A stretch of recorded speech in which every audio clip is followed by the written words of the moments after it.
A message of importance to millions of people who are continually pale and washed out, weak and run down. Doctors will tell you that these conditions are often caused by a deficiency of iron.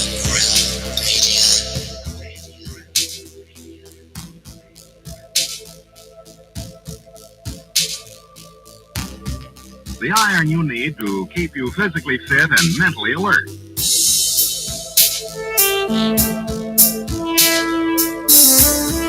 Medical studies show that 2 out of 3 women and many, many men lack the daily iron your body requires in a form your body can easily use and put to work.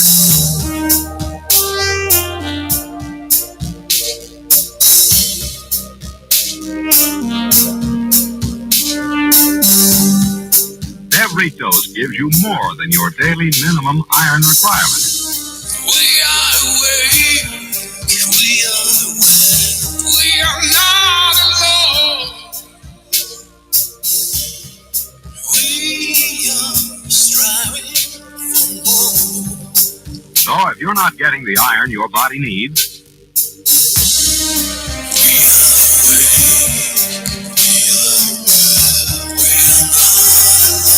if you feel weak, run down, and are easily upset,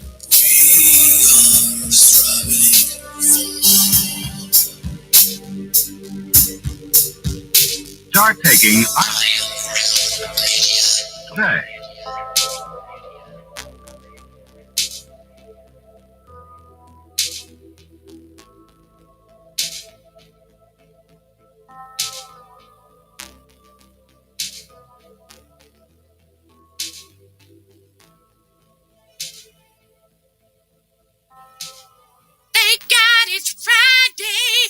It's Friday, my dudes. TGIF, everybody. Welcome to Have No Sphere right here on the Iron Realm Media YouTube channel. My name is Josh Corey, and we have got absolutely nothing planned for you this evening. So you're welcome. There's that. Yeah. Let's just say hello to everybody anyway, because chances are we're going to have a good conversation, because the unplanned shows are the ones that typically turn out pretty okay.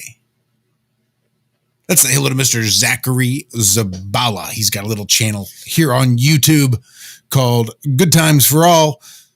Zach, how's your Friday going? Hey, Josh. I can't complain. Got some stuff done. Try harder. You know. But I did.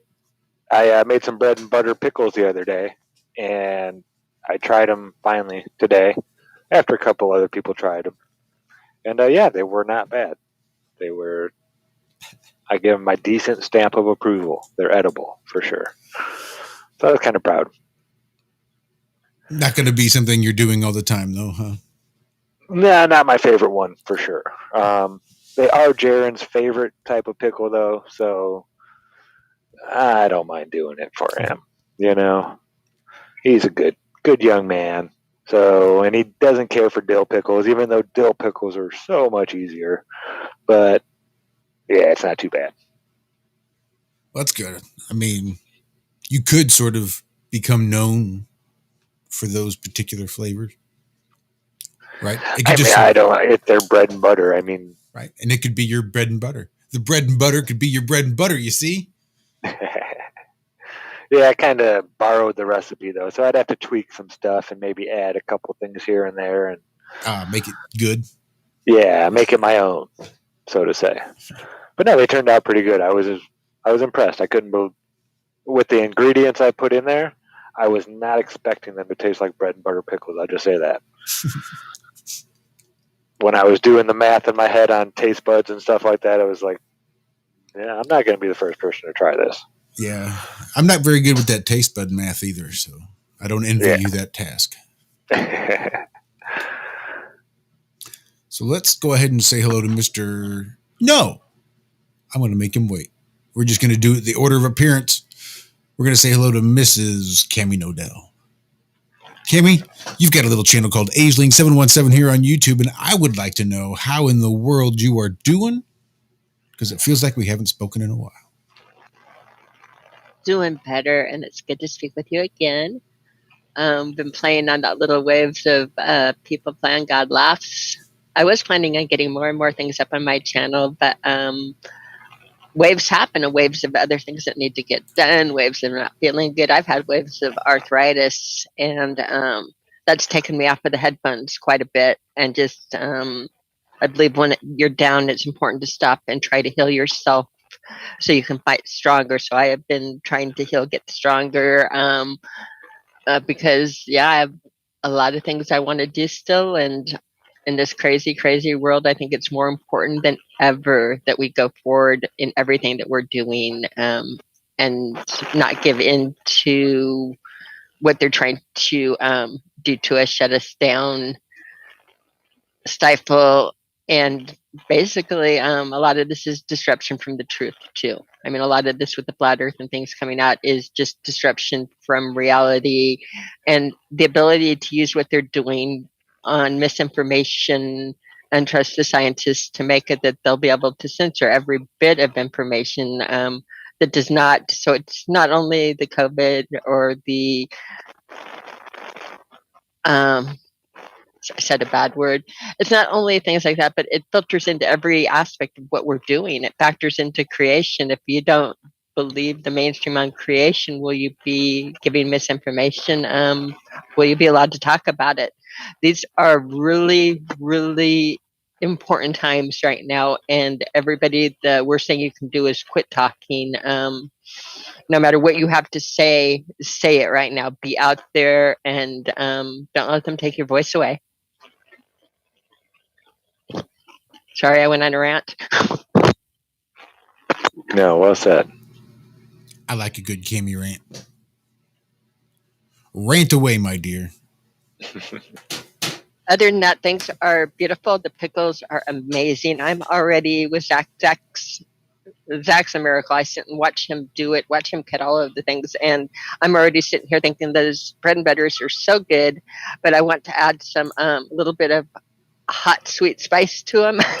Spice the babies up. I'm already thinking on the next batch where to spicy them up a little bit. They're delicious, but everybody's got their own little. That's not Zach's twist. It's me that likes that little, spice. Make you sweat a little bit.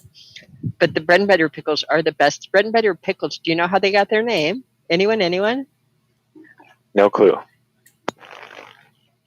It actually became during the Depression when people were hungry, and they did these pickles. They were really, really good with bread and butter, which they are. They're delicious on a bread and butter sandwich, and they're called bread and butter pickles because you could have a pickle sandwich. It would taste like dinner because it brought out the savory and the different flavors on it. But they got named that because they're really good on sandwiches.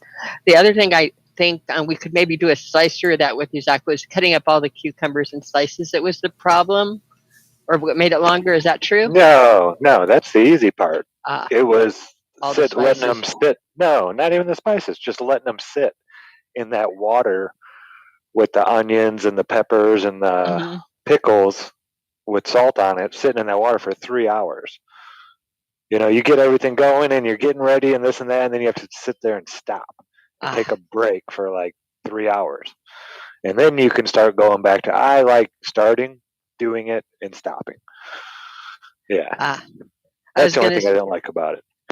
Well, wasn't going to change. That's where you need multiple batches, though, Zach. You have one batch, and then by the time that one's finished, or resting, you can do another batch. Well, that's the thing. The brine takes 10 minutes. You boil vinegar and sugar. It doesn't take very long. So yeah, it'd be nice if the other parts took a little bit longer, but yeah, I could do the other part 10 times in that 3 hours. And mostly it's just fridge space. It's a pain in the butt because it's 4 pounds of pickles, 4 onions. It's a healthy bowl. Yeah, kitchen space and what we're talking about doing, it would be hard to do what you're saying, Lucas, because we just don't have a setup for that. But it's a neat idea. I was going to suggest that because of the rate that my son goes through the pickles, you could quarter them and do things other than slices, and he would still eat them. because he's not making sandwiches. He's opening the jar and finishing the jar. But it tells you they're delicious pickles. Right now, I've got pickles and still have a little bit of cucumber salad taste to them because, they're so fresh and new. For people that haven't been preserving or doing their own food, again, it's a delicious experiment. And Zach, you're the best. Yeah, I'm all right. Nah, I'm he's having the fun best. though. I really enjoy canning stuff. You just get this feeling when you're done canning something, you're like, I did that. And 2 years from now, I can open this and I can still eat it. It's still not going to kill me. It's a good feeling to have in the back of your mind that there's always food that's going to last a long time. And then you making it is just, icing on the cake. And the preserves that we have in there going right now, I think you told them about the pear and peaches with the lime peel in it for jelly. So good. That's a really good combo. And the strawberries, I don't know what was mixed in with the strawberries, but we're getting a nice can collection. And I hope it to grow. Nothing, it really is cool to open a jar and know that, especially for the things that are going to be grown here, it was grown and raised, and a new feeling for me, a whole different world, whole different realm. And that's actually a good thing.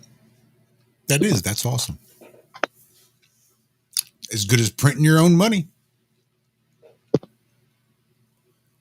Now let's say hello to the man out there on the edge and in the future. Mr. Lucas King with his channel LC King here on YouTube. Lucas, how goes your Saturday morning, sir? Good. Good. Oh, good. All right. Yeah. Thanks, Josh. All right.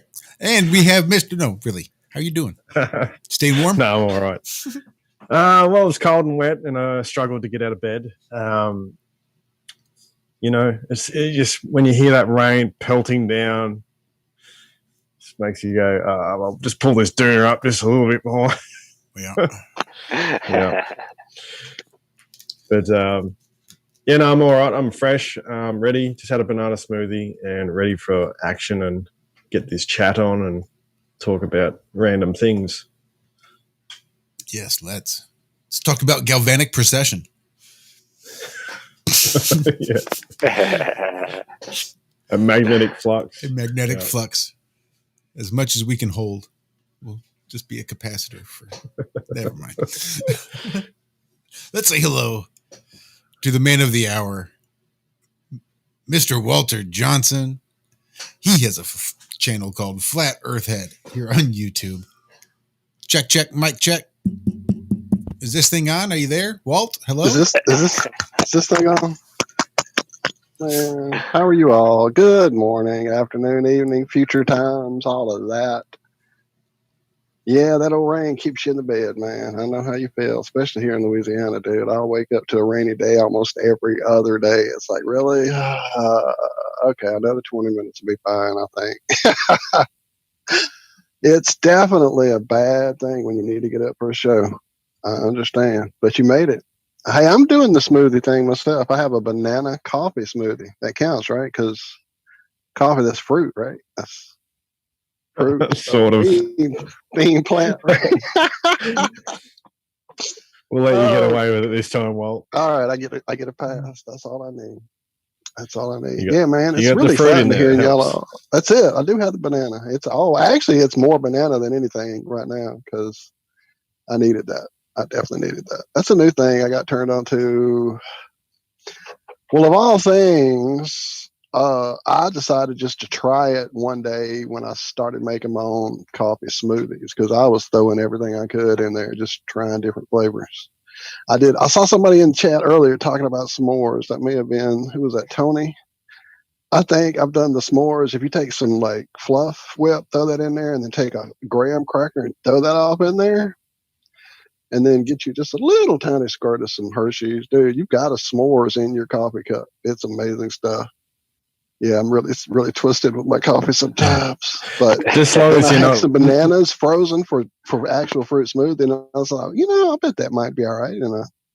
And some coffee. Let me try that one day. So I did it. Coffee, chocolate, and banana, dude. And I freeze them. So is that the best? Oh, dude, it makes it like almost ice cream in it because it's so smooth and frozen, but you don't have all that extra fat from the ice cream. You have the good banana stuff. Yep. Then Well, that's how they make it. The vegan ice cream it's called nice cream. Yeah, and that's good stuff. it's just frozen bananas, and then you can usually mix a few dates with it and put it in a blender. Get it real creamy, and so it's just frozen bananas. Because that would kind of give it that like almost emulsive like thickness or something. Yeah, it's beautiful too. So hell yeah, it's the Jeffrey Dahmer version I've heard. Oh no, see, but as long as you're not mixing your fats with your sugars, you're laughing. I'm good. Yep, I'm good. Yeah, apparently Bob Marley was into coffee and bananas and chocolate because there's like a Bob Marley coffee out there, and that's one of the flavors is banana and chocolate coffee. I'm like, what? Bob knew he was doing it back in the day. Anyway, but I'm here. I'm here. I don't know how long I'll be here since I'm on a phone that only has one entryway, and I'm currently involved in that entryway, and it needs a charge probably in the next hour or so. So I hope I make it. You know how I'm talking about, Lucas. You have that same phone problem with the only way in. Yeah, and especially when you're talking on these shows, it seems to just like drain your battery in like 2 seconds. Yep. Mm-hmm. I've seen the number change 3 times since I've been on. So yeah, it's going quick. But I'm here for now, so let's stop yapping about the issues my phone and mic are having. Let's talk about that galvanic procession. I mean, come on. No. I'm fucking with you. I don't know what you're talking about. Nobody gives a fuck. Oh, that was great. No flux given. No flux at all. So I got something to talk about. A video I just saw. It was done by Creo-san a couple weeks ago, and David just shared it. Oh.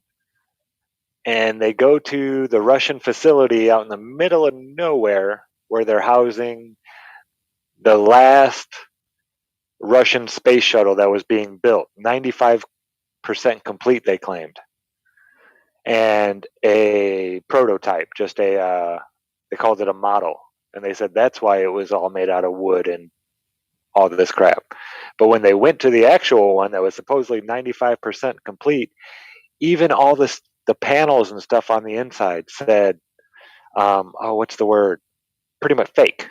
There's a more technical word for it, but not real. All the circuit boards, all these. He's like, look at these things right here on the thing say that it's not real. Fugazi. This is all fake. Yeah, there's fire extinguishers made out of wood and painted. Microwave ovens that were made out of wood and painted.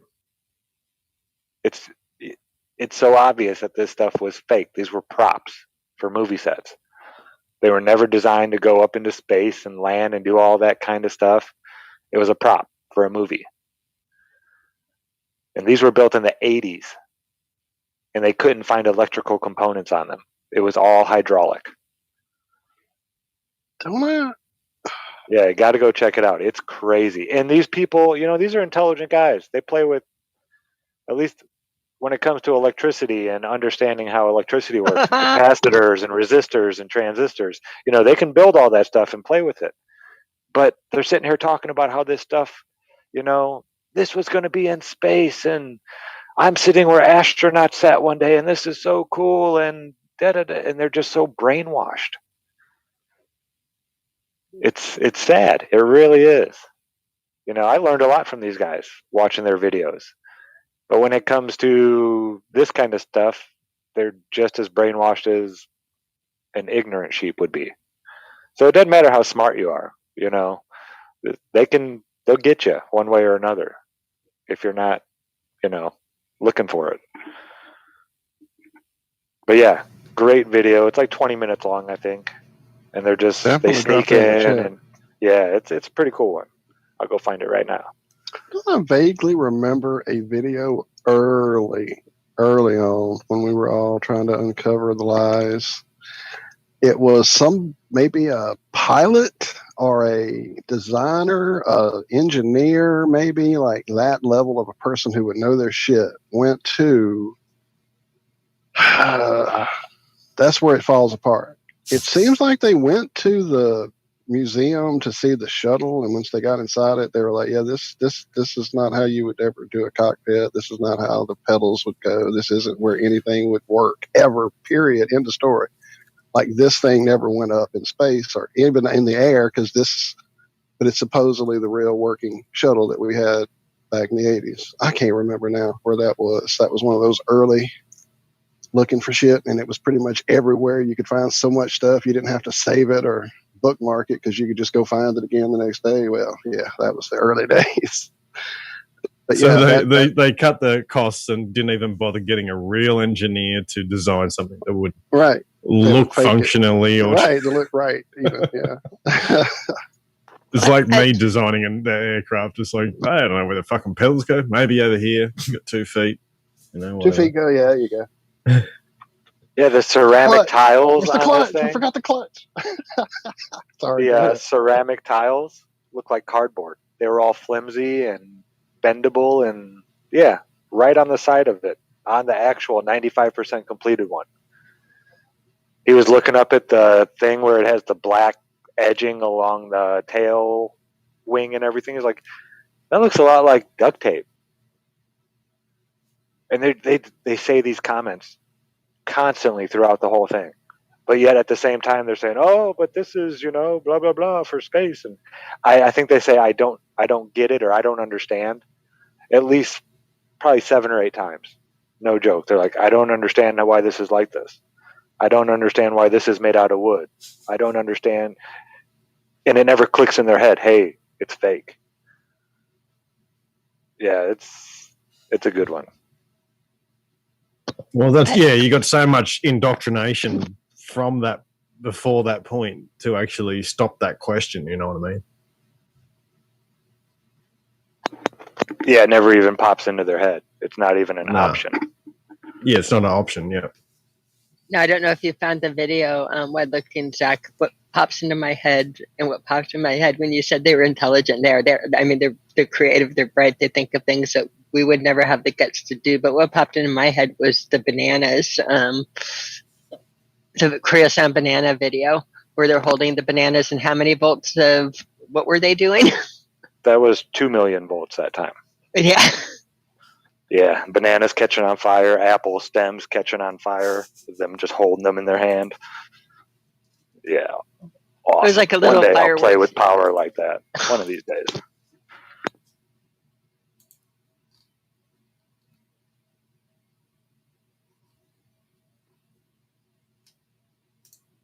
So they're asking, in Avatar, was it banana and onion that the Avatar used to open up one of the chakras? Yep. Yeah, it was. And I just saw that in chat. I was going to ask that very question. I see it was Truth Unveiled talking about banana onion juice is like steroids. I don't know. Oh, no, I'm going back chat too. I see it's actually been a conversation for a minute. Sorry, guys, I'm playing catch up again. Wasn't that from Holes? Wasn't onion juice a big thing in the movie Holes, the book Holes, too? Oh, yeah, peaches and onions, I think. With your boy. Uh-huh. What's his name? Psycho went crazy boy. Shia LaBeouf, whatever his name is. The boy, yeah. Yeah, peaches and onion was the key to getting rid of foot odor. Henry Yelnats, famous. So I can't even get past that idea though. Banana and onion juice. Oh man. Of course, I never thought coffee and banana would have went together either, and it did fine. So it's a legit thing, or what? Like it's what Truth Unveiled Chad is saying. It's like Viagra, brother. That's what I'm about. Sorry. That's what you get rid of that coffee out of there. Throw an onion in there. Throw a big onion in. Fuck it. Let's do it. Onion and coffee, baby. I'm ready. Josh will cut I couldn't believe it. Bread and butter pickles. It was 4 onions in bread and butter pickles. That's insane. But you don't taste onion at all in a bread and butter. I don't. Right. Yeah. That crazy idea. And then when I was talking about the pickled garlic earlier reminded me of this stuff I had for about, I don't know, I think it was 2 winters I had it that I was getting from this certain health food store in a little town down the road that's not there anymore. The town is, the store is not. And it was like a winter tonic is what they kind of called it. And what it was like onion and garlic and peppers and apple cider vinegar, and it had been like allowed to ferment and to pickle and to turn into like almost having the like long chain triglycerides and stuff that the mother and stuff gets from the apple cider going. And so it was like, dude, you would drink a sip or 2 of that. It tasted really tasty. It was almost like a sauce you would put on like some black-eyed peas and cornbread or some collard greens or something, because it was so flavorful with all those different flavors that were in there and the spices and shit that were in there. But I can't remember now exactly. And then since then, when I've tried to go look for it, there's apparently 100 out there. Apparently it's a thing up north that you guys are really familiar with, and we down here in the South don't know about winter tonics because we have winter for about a week and a half, so we don't really tonic up for it. But man, that stuff helped with pain. It helped with inflammation. It helped just with energy and feeling good. So yeah, I could see the onion and whatever being a thing. So I'm going to try it. Truth Unveiled. It may take me a day or 2 to get the juice together, but The nerve. I'll try it. Right. Oh. Actually, I was just watching a video this morning on this guy who does elite strength. Oh, sorry. On a Truth fruit Unveiled. diet. Oh, I'm sorry. You too, Lucas. I'm talking over and I thought I had muted. My bad. Oh, that's pretty much all I was going to say. I can show you a bit of the clip or whatever, but the dude was unreal, like how much he could lift. Like 3 times his body weight and stuff. It's nuts. Now, what was he doing? Well, he was just on basically a raw fruit and veg diet, and he was explaining sort of his journey with it. And then he just wasn't like the best weightlifter in the Olympics, the last Olympics. Wasn't he a fruitarian or whatever you call him? He didn't eat meat at all. I don't know. Here, I'll get this up. We'll share a little bit of it. Josh, I need some powers. What? How they give you powers? My fault. Yeah. I'm sorry. You got powers. powers. Yeah, there you go. Share sound. See that? Yes, sir. Cool. I got started doing the whole weightlifting things, though, all these fitness feats, because I was really scared of this diet. Everybody's telling me that, oh, you need a ton of protein, and I believed in this too. And there's nobody at the time doing this kind of, fitness feats that I do. And it was just one way to prove it to myself that, yeah, you could get enough protein on this diet and do these fitness feats.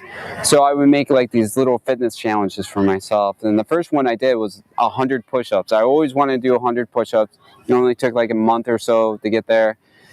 And basically I started at 50, and then I got all the way. I just trained 3 times. I just did 3 sets, as many times as I can in those sets, and wrote it down and just try to beat those numbers every single time I did that. And I did that twice a week. And yeah, within a month or so, I got up to 100. Then I was getting up to 150. Then I got to, in sets, I got up to 500 reps in a session. It was just mind-blowing. And I was like figuring after that, I was like, I got to do something more, more of a challenge, because I'll be doing push-ups forever.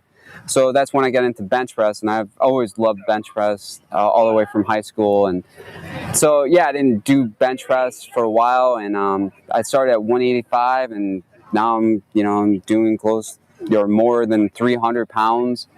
So, yeah, and how it's helped me, I would say that one of the main things is that I feel good. When you feel good, you're able to lift weight. You're able to do your exercises.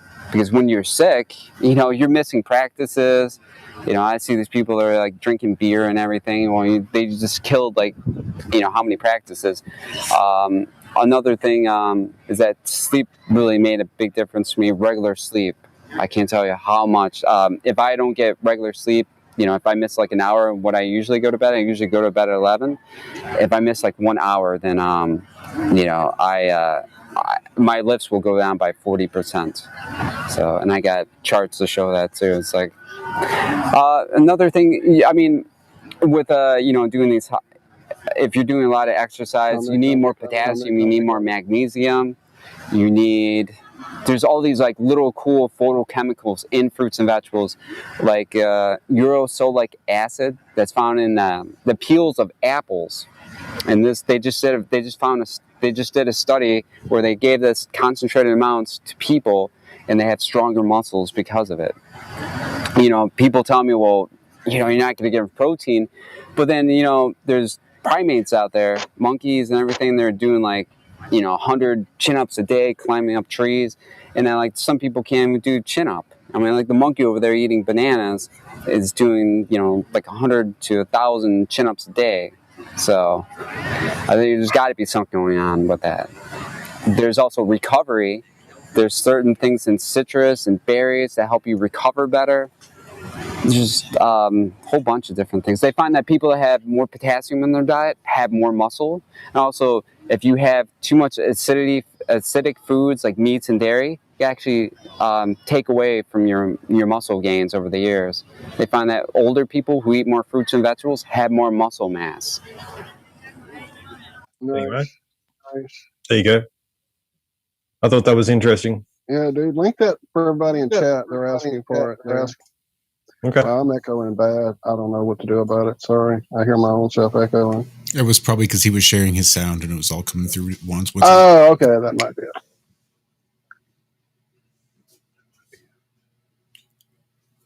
If there's anybody that knows how to fuck up some sound, it's this guy right here. I know Hey, dude, all about right screwing up some sound.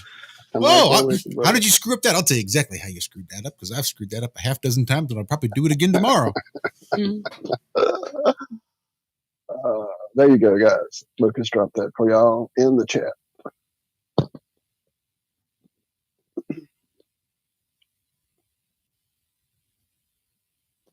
Hello. Now I'm lost reading the chat. Sorry. I hear you, Cammie. Hello. Okay, Hi, you can. Cammie. You're there. I'm sorry. I was getting coffee and I've had coffee. I just didn't. My headset disconnected, so I apologize. Proceed. I'm back connected. Thank you. Excuse me. Goodness.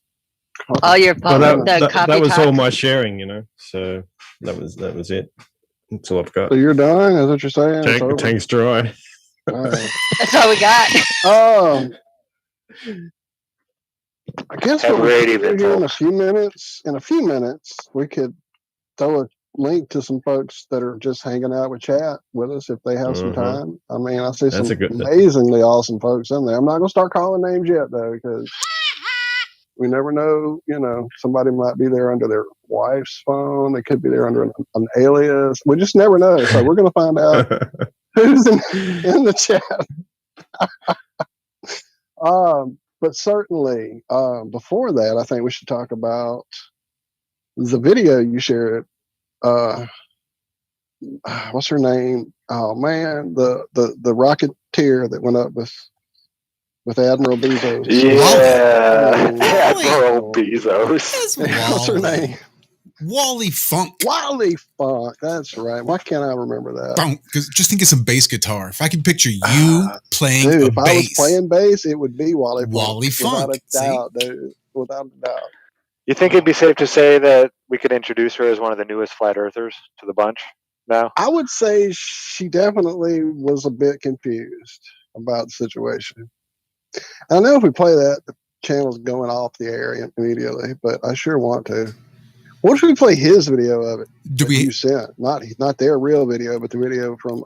I tell you what, you shoot me the link. I will steal the audio, load it up into SoundPlant. I'm just going to plug SoundPlant again too, because I can take it and snip it and edit it and check it out in SoundPlant, and I'll just play that one little bit about what she says. Let's do it. So somebody just get me the link, and I will knock Can it y'all out. link him up? And then just play it in reverse, so we so that make sure that we don't get any kicked off. I thought we were backward masking it. I can slow it down to like the sound of space. Oh, yeah, and put it at 80 hertz. Remember that? Right? Oh my god! But I'm dropping it in chat. This chat right here. Certainly, the fact that oh come on, how scripted of a world is this? When Dr. Evil and his penis went up. Did you see the testes on both sides? That's when I was like, "Oh my god, I can't believe they're making it so obvious." Did you see? I only saw the headings of James True's one of his live streams. It was called "The Tale of Two Dildos," so we could imagine it's about the two spacecraft. Shout out to T-Salt, who definitely alerted me in time to watch it live, because I wouldn't have. I haven't watched a live fake event in some time now. I like to watch other people's channels, dissect them after the fact, because I know they'll have a good laugh, and I will too. So, but it's kind of like, throwing on a movie for yourself that's really old and horribly bad, and having your own riff go from, get your own Mystery Science Theater vibe going. Same thing here. Watching it live, I was just laughing my ass off. So he's sitting in front of, when he texted me to see if I was watching, when I clicked over, they were literally, everything was happening. It was like, I think it was like 4 minutes till launch. So he was in there. It was already happening. They were pulling the gangplank away from the walkway or whatever. And as they pulled it away, the camera shot of the frosted window that you could sort of see a silhouette of a blue arm and a bald head and a hand, and it just sat there and it never moved. And I kept thinking, okay, so why would I go into space a frosted window and have a frosted fucking window in front of me and not have the crystal clearest fucking most clean possibly view that I could ever have? But no, a frosted window he sat in front of, and it didn't move, and it didn't move, and it didn't move, and then it pulled the camera away, and yeah, so, and then we see the touchdown. No, this thing went up, stopped, and came down. That was not what I was expecting. I thought we were going to space. I thought we were going to orbit and float around and, do stuff. Space stuff. Science-y stuff? No, I didn't expect that. But at least spacey stuff. Like showing us what you're seeing through a camera that's live, showing us inside the cabin while that's live. I would have, thought those would be just gimmies in a live feed from Blue Origin. No, we got an outside shot of a penis as it ascended into the dome. Now, can we peasants ride on this one? Like we can with Richard Branson? Are they selling tickets for this? I don't know. Hell, Branson will give you a ticket, everybody. I forgot. I saw that as I was getting on earlier. He's got a contest right now. If you donate to something, I'm sure his pockets, but if you donate, you get so many entries into 2 seats to Branson space. That's a whole different space. It's not quite as up there as the Bozo space, but it's up there. It'll be a vaccine lottery. Get your vaccine and you can have a shot to go to space. Righto. What are you talking about? Prank caller.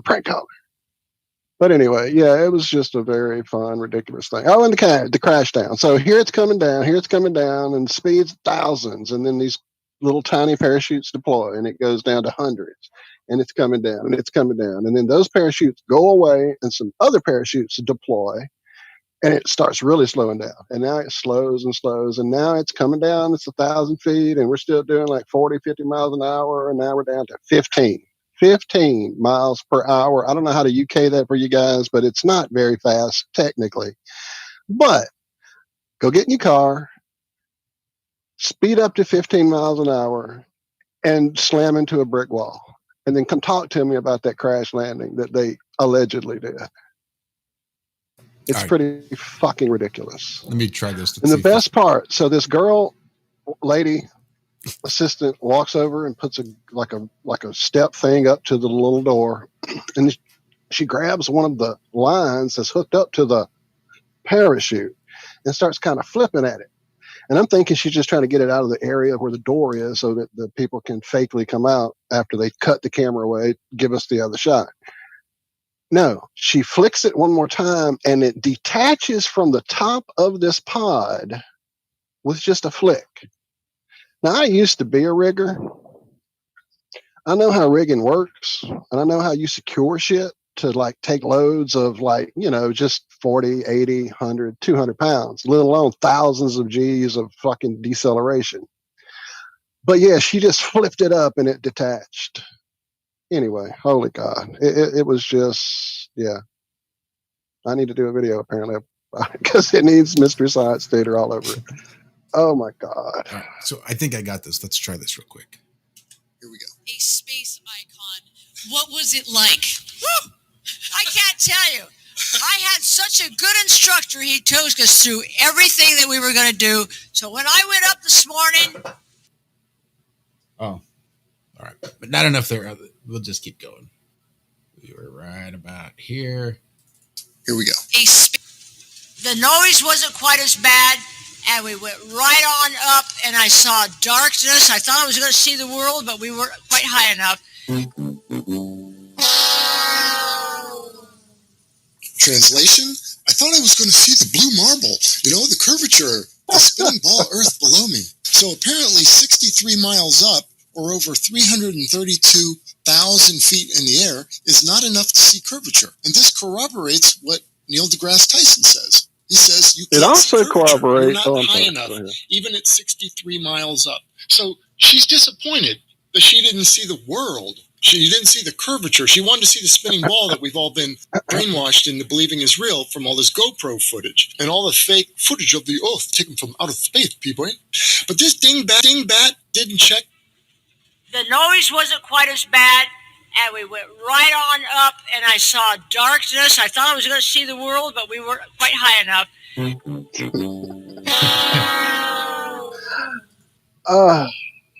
So yeah, it's. I wonder how much of the world they actually did see, like from one side to the other. Yeah, notice we didn't get to see out their windows. No, not at all. Fucked up and did.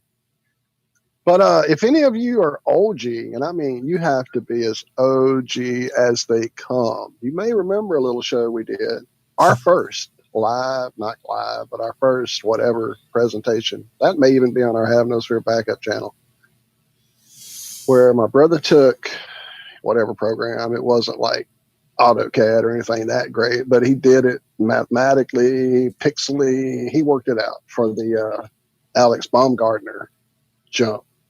How high that would have been off the size of the ball, recreated in whatever program he was using for the graphics. And then he drew the little tiny few millimeter line up that would have been the Baumgartner jump, to show that, yeah, not only would we not have seen oceans, we would have not seen much at all, let alone a curve or any of that. Also on that show, we used that same program to show that video, the, what was it, the Go Fast Pro? That showed the sun and the moon all in the same shot while the rocket spun around. And yet at that time, the moon would have been over Australia there, Lucas. And by using Paul's animation video, graphic, we could definitely see there would have been no way to see the sun and the moon at the 83 miles up that rocket went up on that day and time and etc. So, yeah. Go check that out. It's out there in the void somewhere. I think I saw it last time I went back looking for one of our old shows. Yeah, I'm trying to dig it up now. Yeah, shout out to our good buddy Cal, who is actually on that show talking about his rice experiment. Some of the early days crew.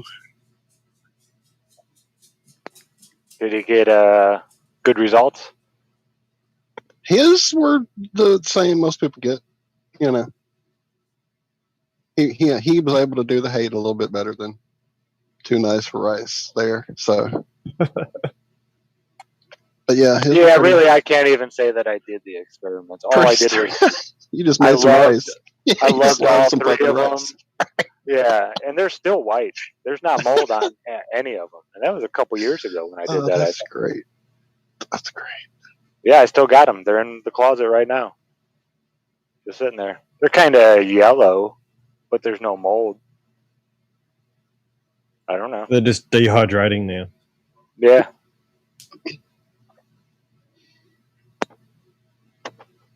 That's fabulous. I know that I was looking at getting the memories 4 years ago. Not today, but around this time, we were in Lahaina, which is on Maui, and we were actually there for Lahaina Noon. Now, Lahaina Noon, for anybody, you don't have to be in Lahaina to do it. That's not where the Lahaina came from on it. But Lahaina Noon, the term is talking about when you are directly under the sun, in between the tropics, and it happens twice a year, and you get no shadow on anything. So I set up water glasses with distilled water and with the ocean water and all different things on the beach. And it's very, very cool when you hit right where there is no shadow, the energy in the glasses and there's no shadow, but you get like a rainbow effect, an air and liquid rainbow effect around things that aren't there other than right at that moment. So it was quite a magical moment, and thinking back of all the different experiments, that wasn't proof of anything, but that was certainly a good time. But all of the things we've found through the years that have disproved the globe, proved that we're on a flat surface, and just fun learning experiences, like rainbows in a champagne glass on Lahaina Noon is the best. So shall we drop a link? Yeah. We should. All right. I'm going to drop the Restream link just for shits and giggles because we don't ever use the Restream link. And we can just leave people sitting in there and bring them up. It's like a 10-line call board, and I can just put them in there and bring them up one at a time. So I'm going to do that. I'm going to drop that right there. Christy Balderson, come on in and rescue us from us with some of your gardening tips. We'd love to hear them and love to say hi to you and give you a hug. No pressure. That's Ben. He just stole his wife's phone. Ben, you can come too. Where is... Sorry. There was something I wanted to touch on. Sorry, I'm keep clearing my throat so much. I guess this coffee and stuff is getting to me. Before you could take off, I dropped the link there in chat. I mean, why not, guys? What the fuck? Somebody's got to win it. You know?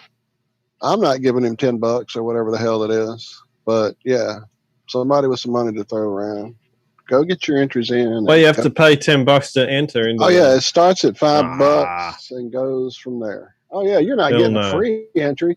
This isn't what's the one, the little umbrella emblem that gives you the, like, if you share this on Twitter, that's 6 entries, or if you go like our page, that's 5 entries.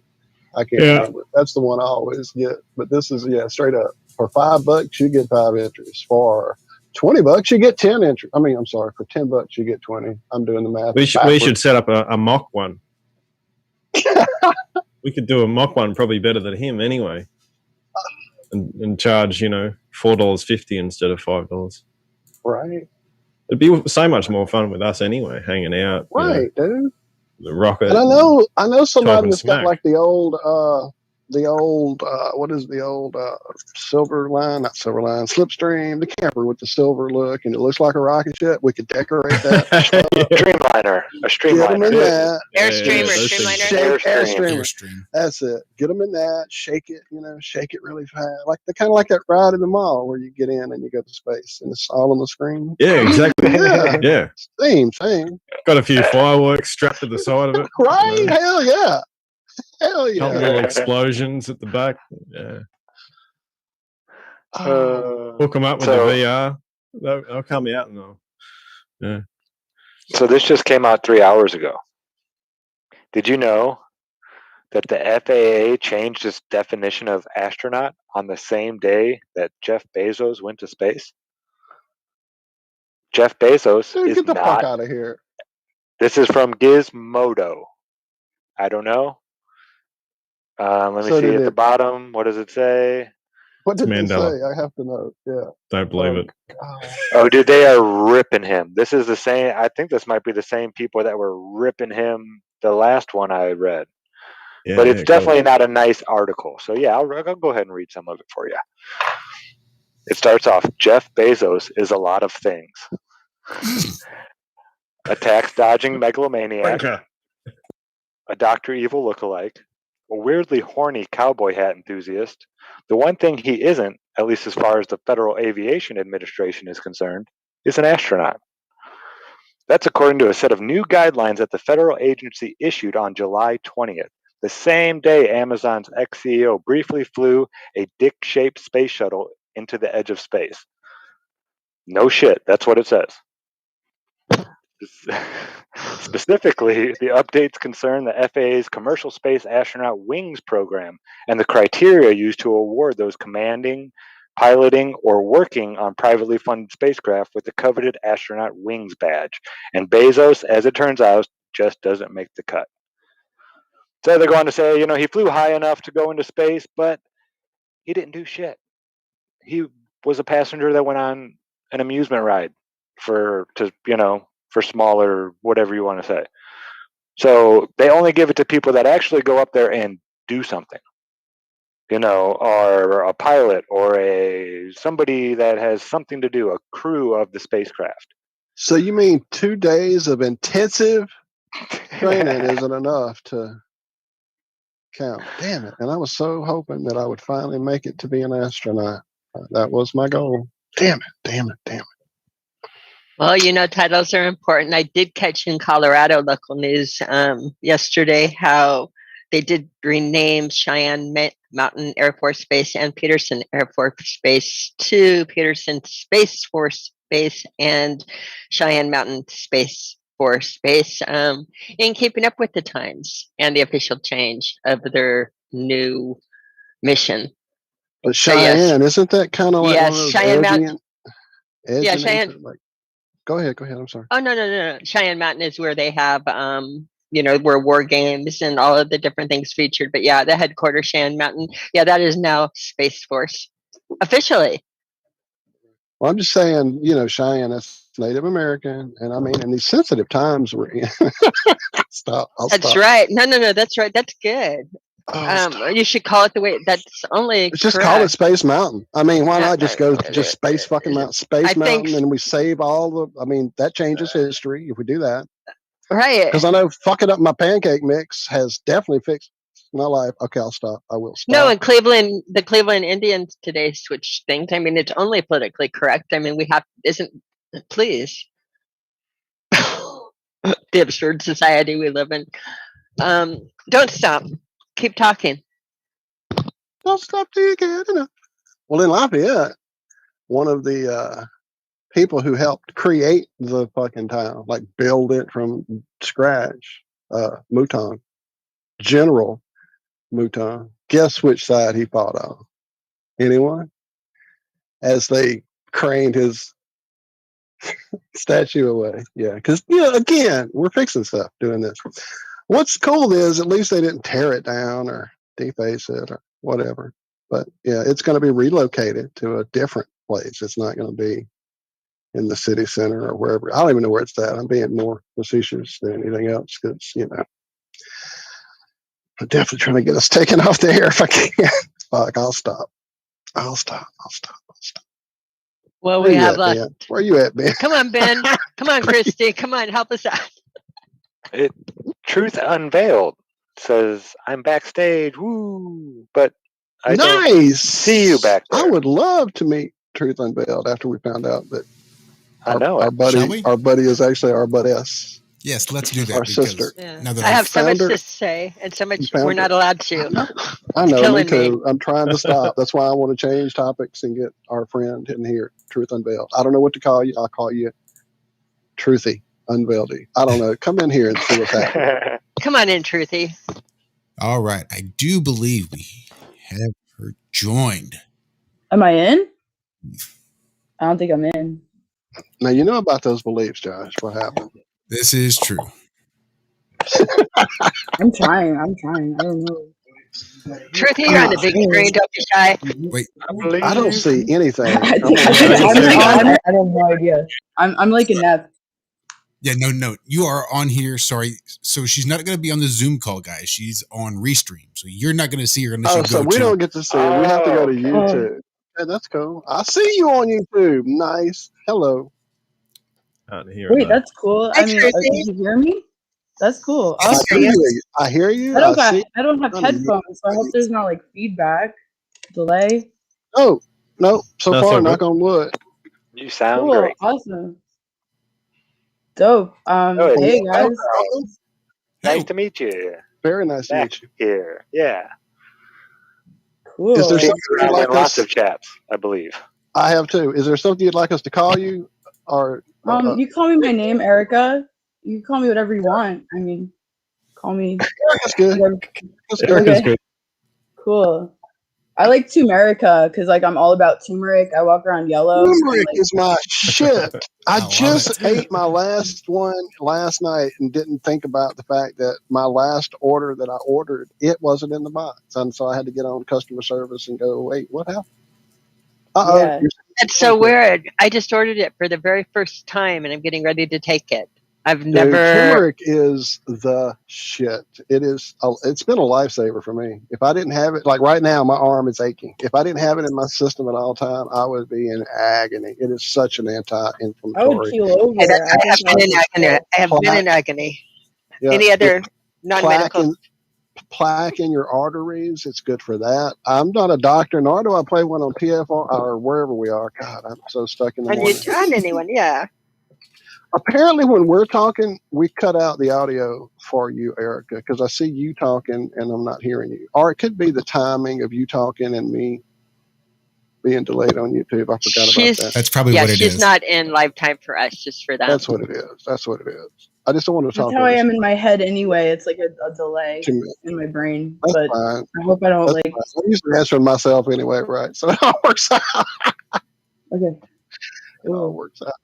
I just love you guys. Like, honestly, like, I came on because of Autodidactic and the show. I love Autodidactic. I was on Campbell's show, like, maybe a year and a half ago, but it was a little, like, maybe it was too intense. I think it got taken down by YouTube on Campbell's channel. Not to live in the past or anything, but it was about parasitic archon rulers and stuff like that. But I found you guys and I look forward to it. Like I try to stay up all night and I fall asleep like 10 minutes before your show. And I'm like, oh, you know. So. Yeah. Well, definitely that comment I saw and stood out for me about the reptilian astronauts there. It's one of the things I kind of always kind of circle around back to. That's one I'm been really trying to work out. You know, because I know a lot about energy and I know a lot about astral and all that, but how that occurs other than just straight up possession is really beyond me. Yeah, it's pretty crazy. Since the dawn of time, I mean, since the beginning, there's been rulers and followers, and like, you know, there's been a lot of messed up civilizations throughout time. Like we've had, you know, Pharaoh, we've had myriads of evil kings and evil world leaders. We've had good ones too, but the sheep will always follow the sheep herder, and that's just a law of life. And at this point, we happen to have a satanic leader and a very evil possessed crew in the elite system, and it's going bad, but it's going to end. I think it's only a matter of time till the system falls, and I think that it's going to be an uprising of truth, and I think there's going to be a big change about to come. I can really feel it. And, you know, it is possession, and it's everything gets us possessed. I mean, it goes through the TVs. It's like fleas everywhere. You could get possessed just, you know, getting blood work or listening to the radio. Yeah. So I know you probably have looked at the whole idea of the leaders we see on TV or in the papers or whatever, and they all seem to have a blackened left eye. Mm-hmm. So have you looked into the Braille idea and the introduction of an actual organic thing into them by that by that entryway through the eye, through the actual. Yeah, they really follow. They go soul, through. if you will. I'm sorry. I'm from New York. I have a hard time. I cut people off. I'm so sorry. There's lag. I hate to cut you off. Go ahead. I get excited and I'll start. Yeah. So go. You go. I control myself because I love listening, but I do love talking. And I just go. But definitely, I know it's the black eye thing, and the parasites, though they're unseen and electromagnetic, they're also like symbiotically physical. Like they can be manifested through electrical currents. Actually, the Andrew Cross experiment, not to go off track a little bit, the Andrew Cross experiments from the 1800s, he galvanized silica and he put it over cave water and was able to manifest these archaeous mites from thin air. And what they do is they go through your eyes or tape your neck, they bruise your ankles, they go in your mouth, they go through anything, but then they manifest physically in you. And that's what they call it, blockages in your tubes. Not to, I don't know like what I could say on here, but yeah, basically like that's kind of like the hidden secret of like the pharmaceutical industries. And I mean, I'm sorry, I suck at like coding my language, which gets me in trouble on here a lot. But so basically you got blockages in your feet. We just got back, remember? So and these people that rule, I think they're born into it. Because actually, I want to say my uncle, he worked for NASA. He was a NASA photographer, and I reached out to him recently, and his name, I forgot his name, but I asked my dad for his name, and I looked him up, and I hit him up recently, and he was like, "Hey, yeah, I used to work for NASA, but right now I just do news shows. I do photography for ESPN." And I said, "Well, do you know the Earth is flat? Like, you work for NASA," and he ghosted me. He was pissed. Like, he was so angry, that guy. Like, his specialty is underwater photography. So I said, did you take the photos underwater and they photoshopped it? Yeah, that's cool. You can't even write this shit. Oh, I'm dead ass. I don't get it. I mean, we have different people in the world. There's the people that love being possessed for money. They're in the Ball tribe who just, hate humanity. They're just full blown possessed. And you have like half possessed people who are like the lower minion tribe. Like my parents are like, like go get your shots, go to school. Don't you think the Earth is flat? You're crazy.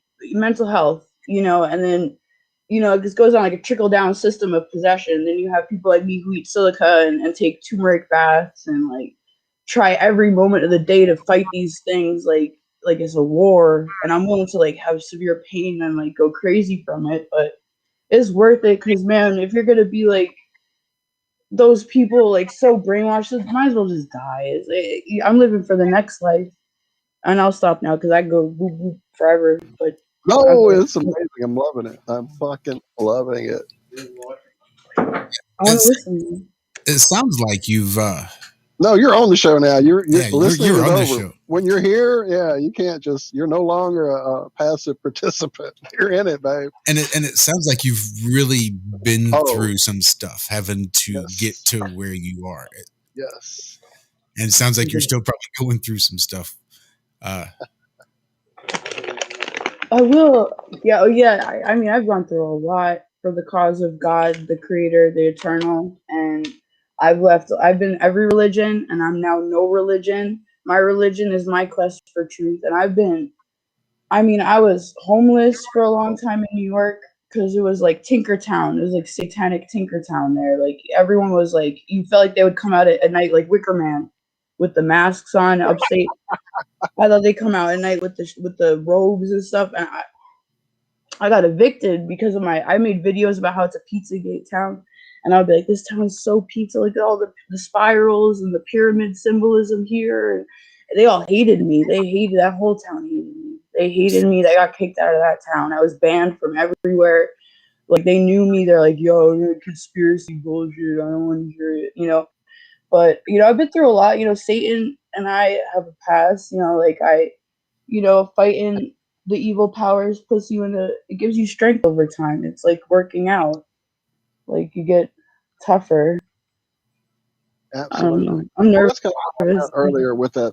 It's one thing to deal with them on an astral level, which definitely bowed up with. But trying to understand that actual physical manifestation and how it is like in your, like, not just in your town or in your neighborhood, it's in your family, dude, and you may not know it. Like you were saying with your mom and dad, uncle, and all that. I mean, it's a lot closer than you may know, and it doesn't take anything more than just many hours in front of the television, a fucking wrong rainfall after the wrong Passover or whatever. Man, it can, yeah.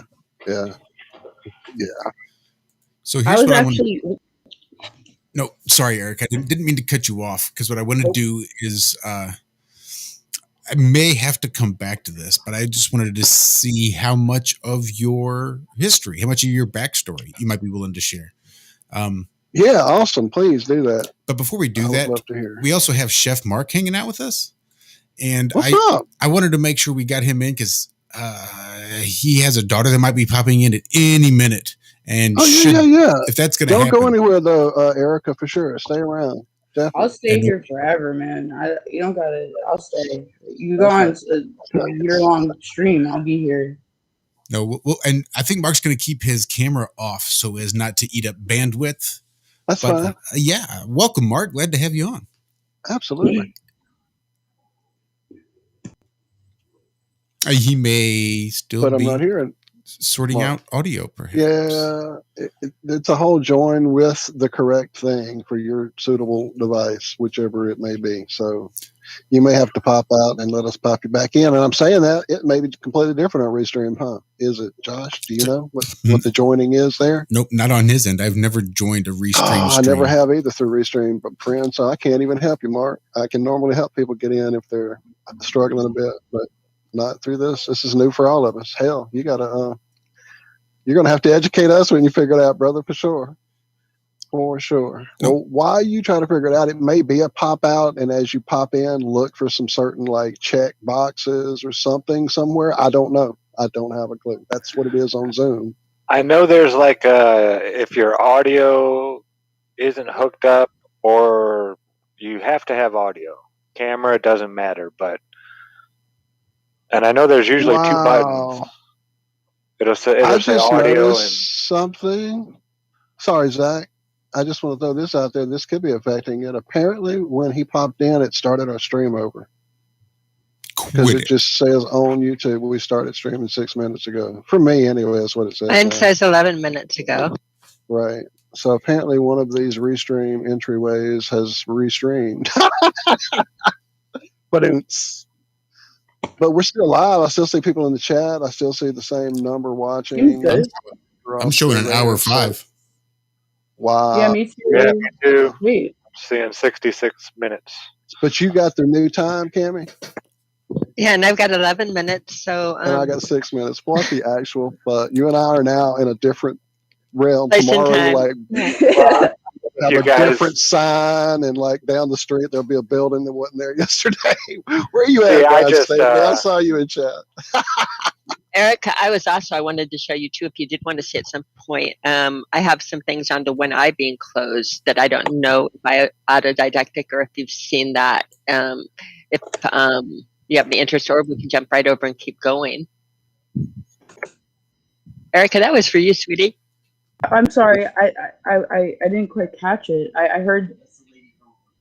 Yeah, what were She's you the saying? lady from Autodidactic? I'm confused. I'm sorry, I'm a little slow. Okay, I could remember. That's okay. Spiral Go Up ahead. channel? Wait, are you the lady from the Spiral Up channel about the parasites? Or no? I'm sorry. No, I was talking about the One Eye closed. The one I closed. Oh, with him showing just the one eye. Right. Wait, let me look it up really quick. I have problems because I have so much trauma from everything. Like, I forget, like, basic stuff all the time. Hold on.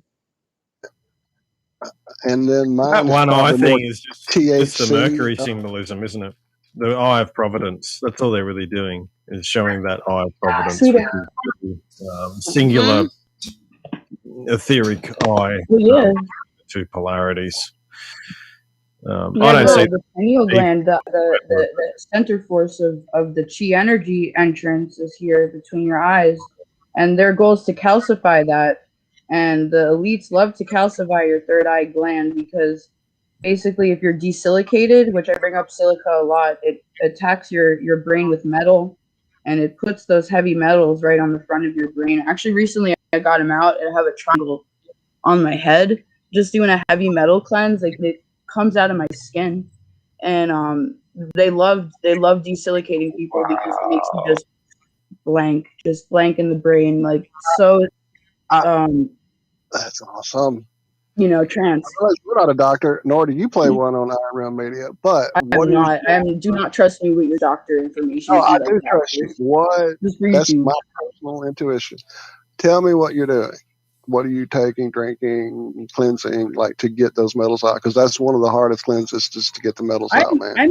I make these devices, and you know them as Organite, but I've been making them for a while now, and I've seen a lot of benefit. I've basically what I do, the standard is my day-to-day. I just love making them too, but they do help so much. I actually have a garden out there, my window, to test my orgone, and the plants nearest to my giant, I don't know if you can see it, it's a pyramid I'm making right now with a neodymium magnet spinning. I'm going to be making a free energy pyramid. The plants near it are just growing, so sunflowers are growing huge, but the ones not near it don't grow as big. So I definitely need to be surrounded by this at all time, because I am an easy target. Like, I am so attacked. Sometimes it's not funny, like the shit that I get into in the spiritual realm. Warriors are. Oh yeah. Oh, so I take, okay, here. My smoking blend is number 1. I'd have to say I have like 10 pounds right now of this stuff. And it's pipe start off with some pipe tobacco in Pennsylvania, where I'm from. It's cheap and it's great. And I get some CBD, CBG online bulk. I get everything bulk. I mean, I just have to. I feel stupid not. Blue Lotus, Wild Dega, Damiana, Mugwort, Mullein, cloves. Kana is important, actually, because, like, I love coffee, and you get a lot more out of coffee if you're taking Kana, because it's a SSRI booster, and it's I used to take it as a supplement back in the day. That's awesome. Yeah, Kana is used by Africans in tribes before they go hunting. That's interesting. Yeah. What did you say? I said I never thought about making my own smoking blend of this nature. This is, like, interesting as hell. We all talk about the power of smoking your own tobacco that's not, fucked up with chemicals and all the bullshit. We talk about, getting the purest, whatever cannabis you can get your hands on, but never thought about taking it even further out to this level. Yeah. This is amazing. I've been smoking a blend for years. This is a great show. I think I'm crushing big time. That's awesome. So you can't forget, though. I have to say this is important. I hate to cut people off. You probably hate me. I'm sorry. I love you guys. Don't hate me. The lag. You put silicone dioxide. Those little silica gel do not eat packets. Trust me, is a lifesaver. I don't know if you. I look ageless to me. I look ageless to me because I take silica and I smoke it all day. And I have certain ones I like smoking, little black powdery type that's in beef jerky is the best to smoke. I don't really like eating it, but I like the crystal ones. And turmeric, I smoke the turmeric, a clove powder, everything, nonstop smoking this, and it smells good. I don't like regular cigarettes. Kratom? I can't pick up one. But Kratom? Are you a Kratom person? Yeah, man, I got my Kratom drink right. Oh shit! I spilled it on the computer. I'm sorry. Hold on. No, go right. Fix go it. Clean Fix it. Fix it. Give me a t-shirt. Hold on. It'll probably be fine. It's just water. I Kratom. Yeah, I love Kratom. I mean, it's a little addicting. Like, it's hard to stop once you it's hard to stop once you start. I'm now off of it for probably about a month, just because my supplier that I had online, it was my regular people, had to move states and shit because they're getting a bunch of crap. So yeah, it's like a really hard stuff he wouldn't sell because it didn't meet his quality control and shit like that. So he's definitely doing his best to keep it legit. So, but anyway, yeah, that's something a buddy of mine said he tried to smoke, and I never had thought of it because powder, it would be like hard to do, number one, and then it just seems like it would taste horrible because it tastes so bad. It's just on your tongue, burning it. But watch, I'll do this for you. This is how I eat my Kratom. Like, what Look, you got like that powder. That's too much. I went too long. You may have to give me your people because I'm definitely between right now. If you trust them, I'll definitely look into it. Ooh, Lord.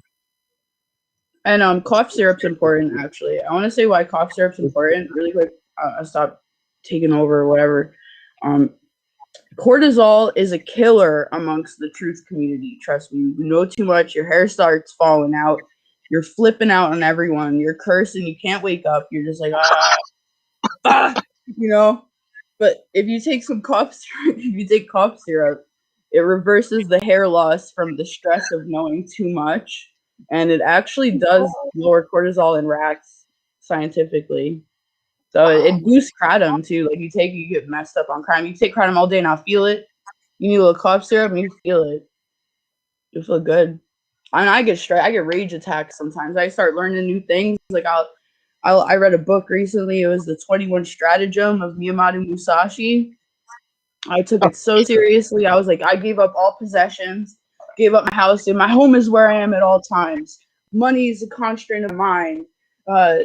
If good food is bad for me, and I just like went balls to the wall in Canada and just was homeless, and I fucked up I messed up my whole life for this book. It hit so hard, but it might have been my cortisol was a little too high too, because if I was on some cough syrup and calm, but that's what goes with learning stuff. It's like they live. You put the glasses on, you just lose it for a bit sometimes. Like you go to next levels, but that's all about the process, I guess.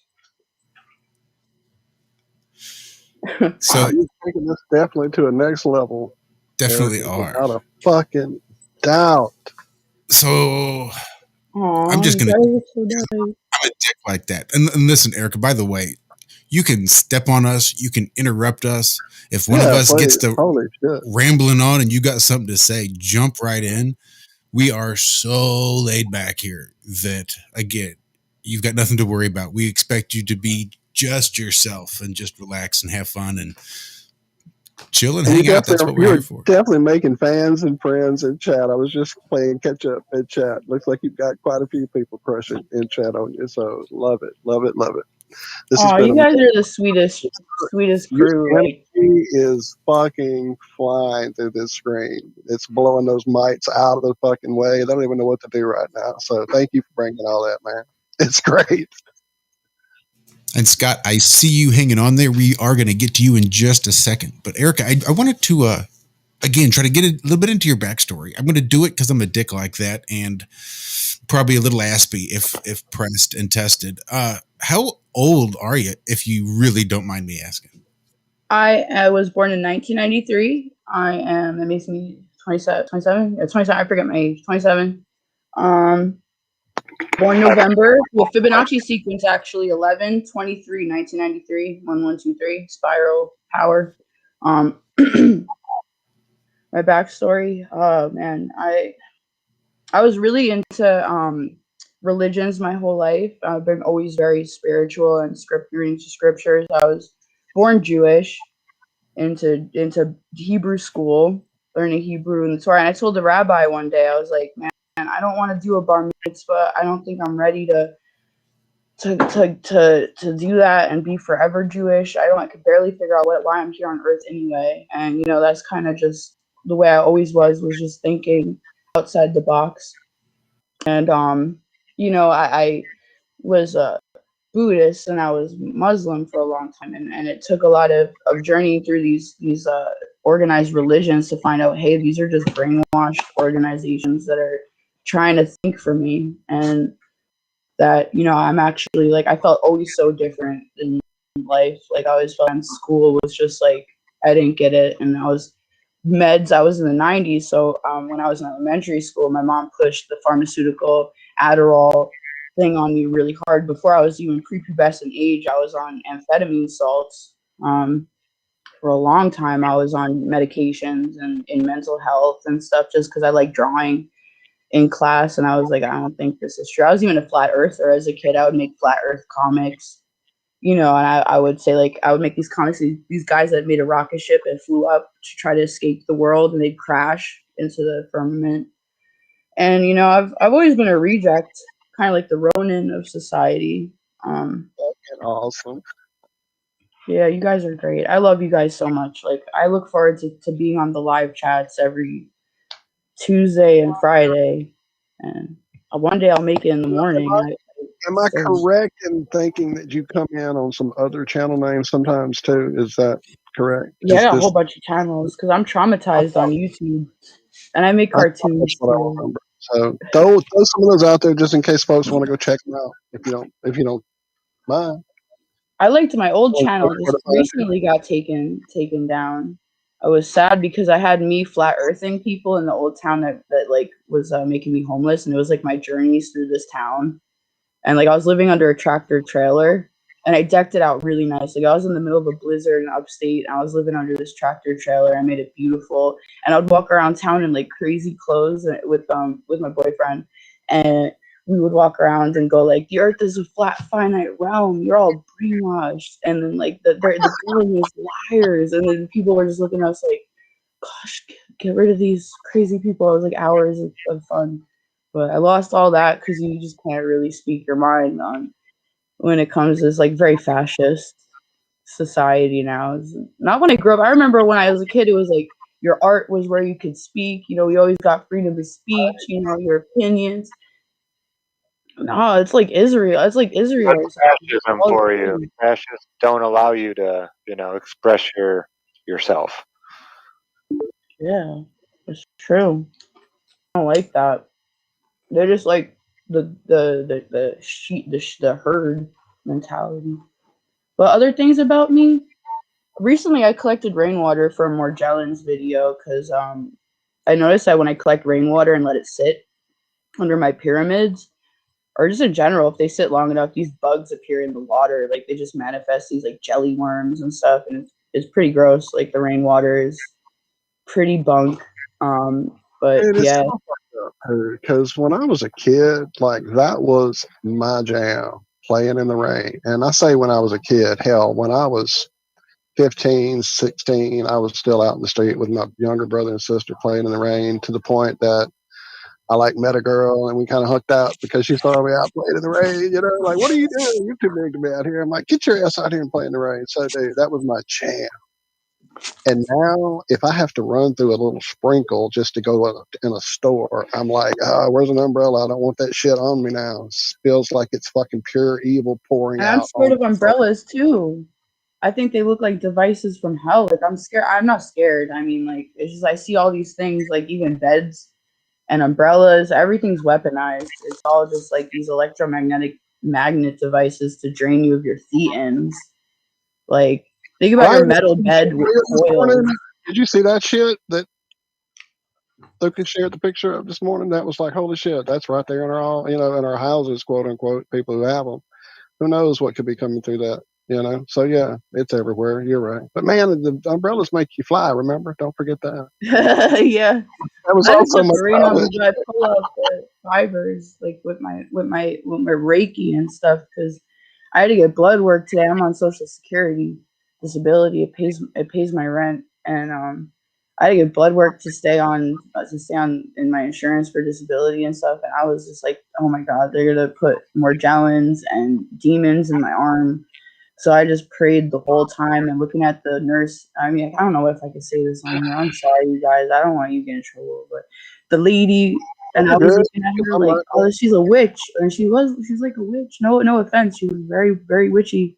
And I just had to pull the stuff out my arm because it's inevitable. They're going to get all this toxic stuff's going to get on you. But it makes it fun because then you could take turmeric baths and eat banana onion juice and eat silica all day and live for the cause, live to purify yourself and better yourself because I don't want to be a brainwashed slave that's asleep my whole life. I'd rather be weird and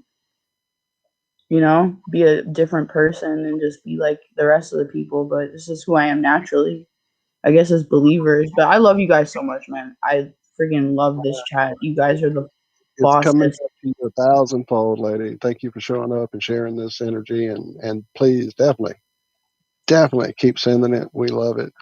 Thank you for being in chat all the time and hanging out. And dude, definitely come back whenever you want to. Since the I'm door is now open. Thinking about going to the dentist, and like I know I'm gonna have to have this tooth extracted. So it's like, am I bad enough to like man up and not let them shoot me with something? Never go to dentist. They'll always do. There's so many things you can do. I never been to a dentist in like 10 years. Fuck that. I'm sorry, no person. I have to. It's an issue now. I've let it stay as long as I could. Now it's making me sick, so I got to get it out. Eat silica. I swear to you, I have no reason to lie to you. You gotta eat silica for your teeth. Like these crazy. I'm British. I'm Welsh, so I got like funny teeth. But I mean, I eat a ton of silica. It makes these chompers good. I get like, sometimes a lot of the pain we feel is them coming out. I notice I get like a tooth out, like a hole, and that's like a worm coming out of my tooth, like a literal Morgellon, like demon parasite coming out of me. Like better out than in, they always say. Just better out than in. It hurts, but you know what? These dentists are gonna get 10 times worse of the chips in you. They'll get one thing out, but then they'll put 1,000 other things in. So at the end of the day, even if I needed stitches, I would probably figure out to do it myself because I can't. The only time I'll go to the doctor is because I need the blood test because I need my $800 a month check. I know, whatever, fuck it. I need money, and I can't work, and whatever, blah blah blah. I need to have a roof over my head at this point. I've been homeless for so long. But anyway, basically that, like, doctors, pharmaceuticals is black magic. It's pharmakia. And actually I have a crazy thing I tell people all the time is that the mark of the beast is the face masks and the hand sanitizer. It has to be. Because the mark in Revelations in the Bible, the mark will be bored in the name of pharmakia, and it will be on your head. It says foreheads and hands, but actually in Greek, the word for chin is the same as forehead. Same for Arabic. It's both the same word.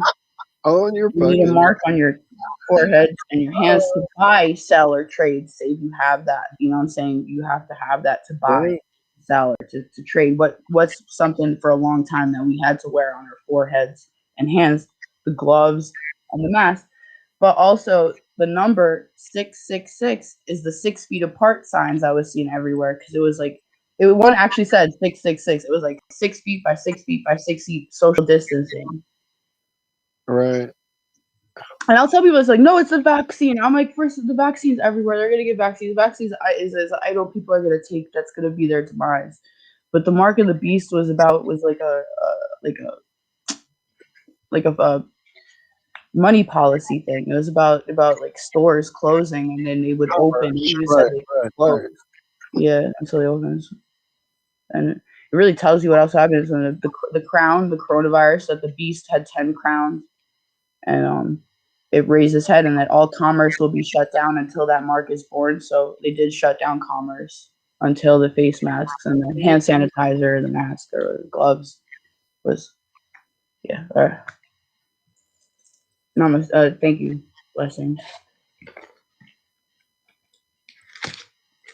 I mean, I already said that. Sorry, my friend over here. Oh, you're good. I got lost because I saw my name in chat and I was just going to play catch up. I apologize for getting distracted. See, we're like so programmed. My name. What? Thank you, Don. I'll be careful. I know all about dry sockets. I've never had one, but I watched my mom suffer with one, and she let me know that it was no fun. I'll never let that happen. When I have won't you let happen? A dry socket, if you have a tooth extracted and like you're not careful and let the blood clot itself like come out before the gum heals up, it will fuck you up. You'll be in some pain. Yeah, it's pretty bad.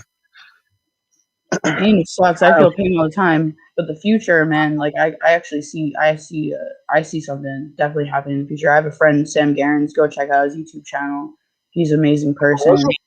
Sam Garens, like of currentnight.com. He has a YouTube channel, SAMGERRANS, and he is like Truth 10.0. Like he calls it all the time. He is a super freaking awesome, intelligent person.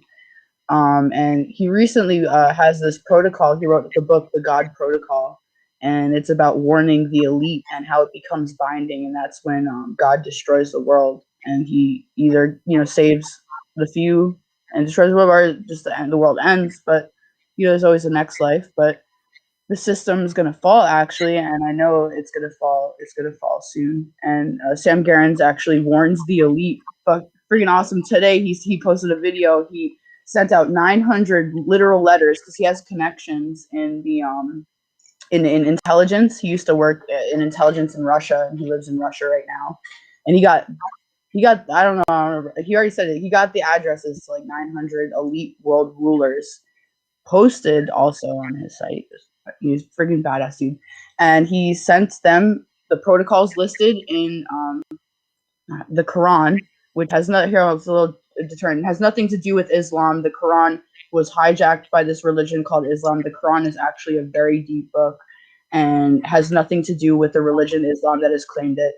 He translated his own version of the Quran and he stuck to it, and he used the lines that God says, if you say this is said to Pharaoh, this is when God destroyed Pharaoh's regime and brought resets of the Noah reset, of the resets of the past, was all from a warning binding, basically words, and God takes them down once they hear that. He's like, it sounds crazy.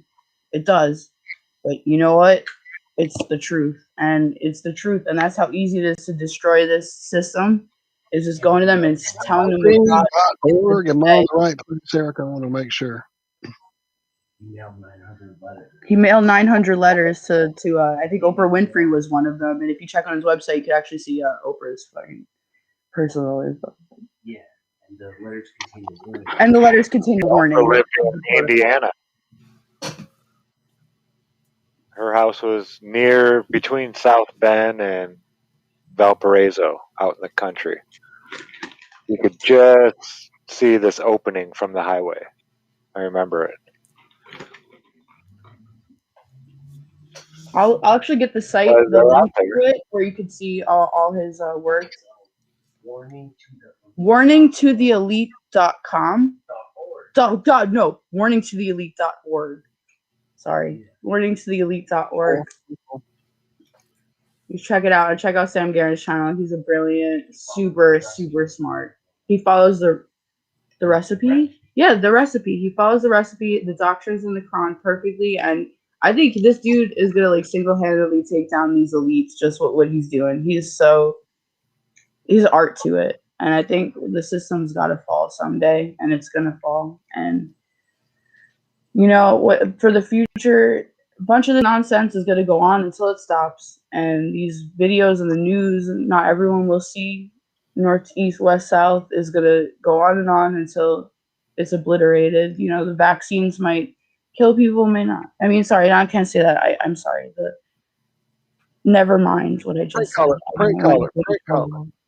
But the things, they may or may not do that. At the end of the day, they chose their idol, and they'll be in this life punished and the next life. But if you worship these systems over one God, he is a jealous God, and you will see that wrath. But it's not. This system's not going to just go on and on. It's going to end, and it's going to end hard, and it's going to be exciting because I don't want to see it last no longer. I don't want to see the system last no longer. Yeah, I'm kind of over it. Well, kind of over it. Scott, looks like Scott Level Realm dropped off. He wanted me to remind him to talk about Diatomaceous Earth. Oh, Lord, I thought he was going to hop in. I was waiting for him to pop on. Sorry. He was there. I was just looking for a good time to chuck him in there, and then I decided I'd go have a quick half a cigarette. Yeah. And just pop people in, man. I mean, that's probably what I don't have no power. I can't do nothing. I'm on a phone. Speaking of, let me look at my power supply. Oh, Lord. I never tried Diatomaceous Earth. I mean, does it have something to do with silica? I noticed silica relation. There probably is. It wouldn't surprise me at all if the diatoms themselves were silica based. I wouldn't doubt it. Those little everything has silica base. Crazy too. All right. Just Papa Mini says, Scott Level Realm, thanks for calling in to Have No Sphere. Welcome. What's up, man? What's going on? Yeah, it sounded good. Yo, Scott, what's up, my man? What's up, guys? Yeah, I actually have a question for all of you. I actually thought about it for the past couple of weeks here. It's been a while since I talked to you guys. It has been a hot minute. Yeah, it has. It's been since you guys before you guys got back onto YouTube. Since we got punished, right? That's what I was thinking. Yeah, you guys did a show, I think, with maybe it was Brian Stavely, the first one back after I talked to you guys. Anyway, so well, first of all, I was going to ask you guys down there in South Carolina, you guys getting that smoke? We're getting smoke up here how are we getting smoke from so far away? That's my question. You guys getting that wildfire? The equator expands outward. It's a little below the equator. All right, I'll stop.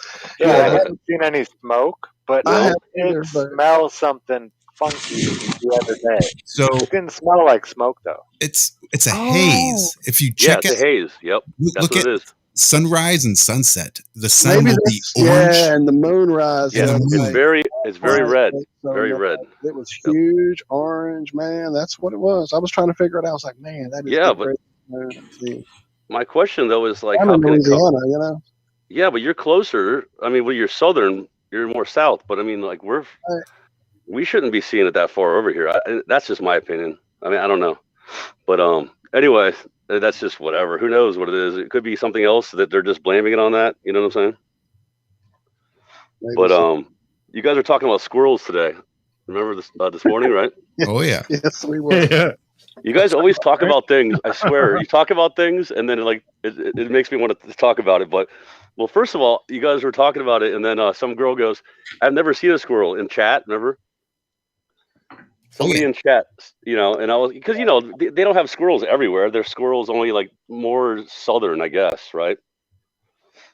Yeah, they're not in Australia either. Yeah. Canada, you guys don't have them, right? Canada has the nicest squirrels. I want to say they come up to you and they like eat out of your hand. I used to feed the squirrels like this, little white squirrels. Yeah, Just don't talk to them. Don't talk to them. Well, anyway, so when you guys were saying that, I was parked in a parking lot and there was like a dirt hill, and as soon as you guys said, "Oh, you never saw a squirrel before," blah blah blah, I looked over out of my window and I see a squirrel and it starts looking at me, and then it starts pissing on the dirt hill, and I'm like, I've never seen a squirrel piss before. This is the first one for me.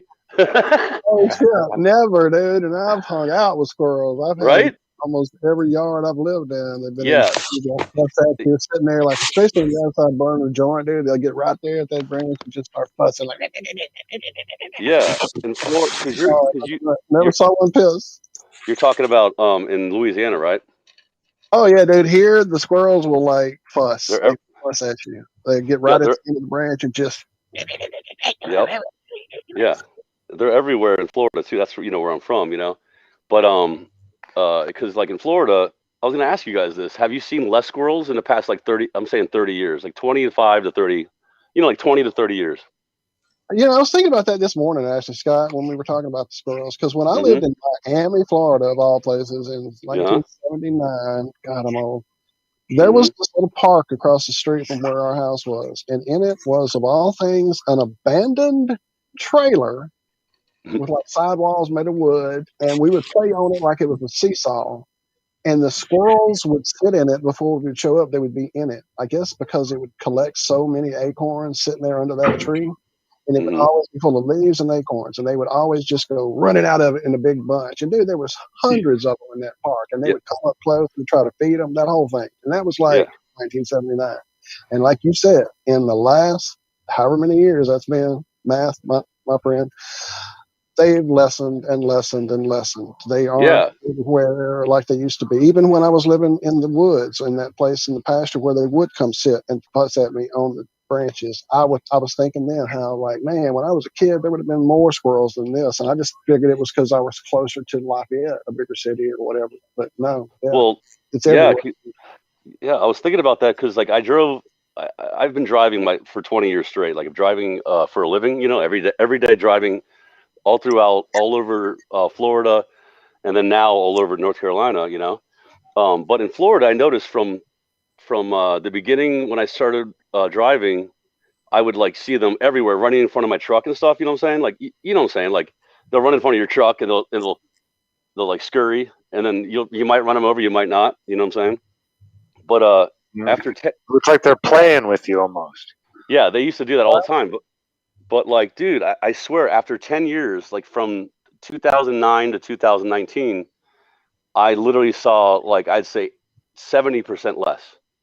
And I mean, I don't know if that's just, a happenstance, but I really do think that there's less smaller animals because of the whatever you want to call it, the 5G, the 4G,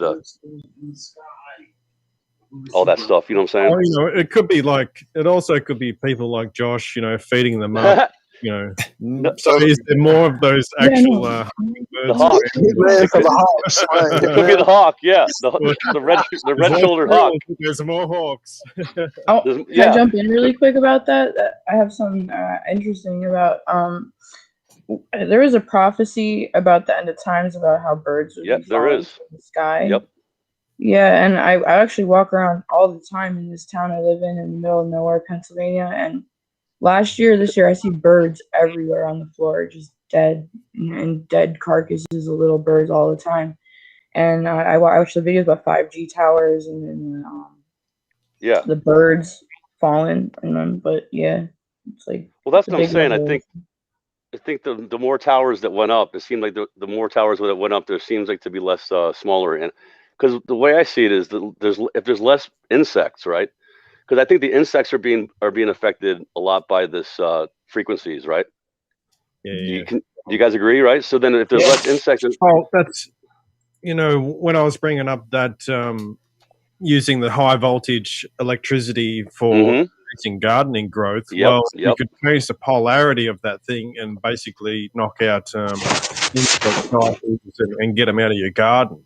Yep. So, if they're doing the same thing with a high voltage or, even a high frequency thing, and we've seen it as well, like the birds actually attack these towers, or you've seen one of those towers next to a tree and half of the tree that's facing the tower will be dead while the rest of it's alive, So, yeah, these things are definitely having a huge impact. And I've noticed over the years a massive decrease in insect populations as well, and that can be to our agricultural practices as well with the spray chemicals.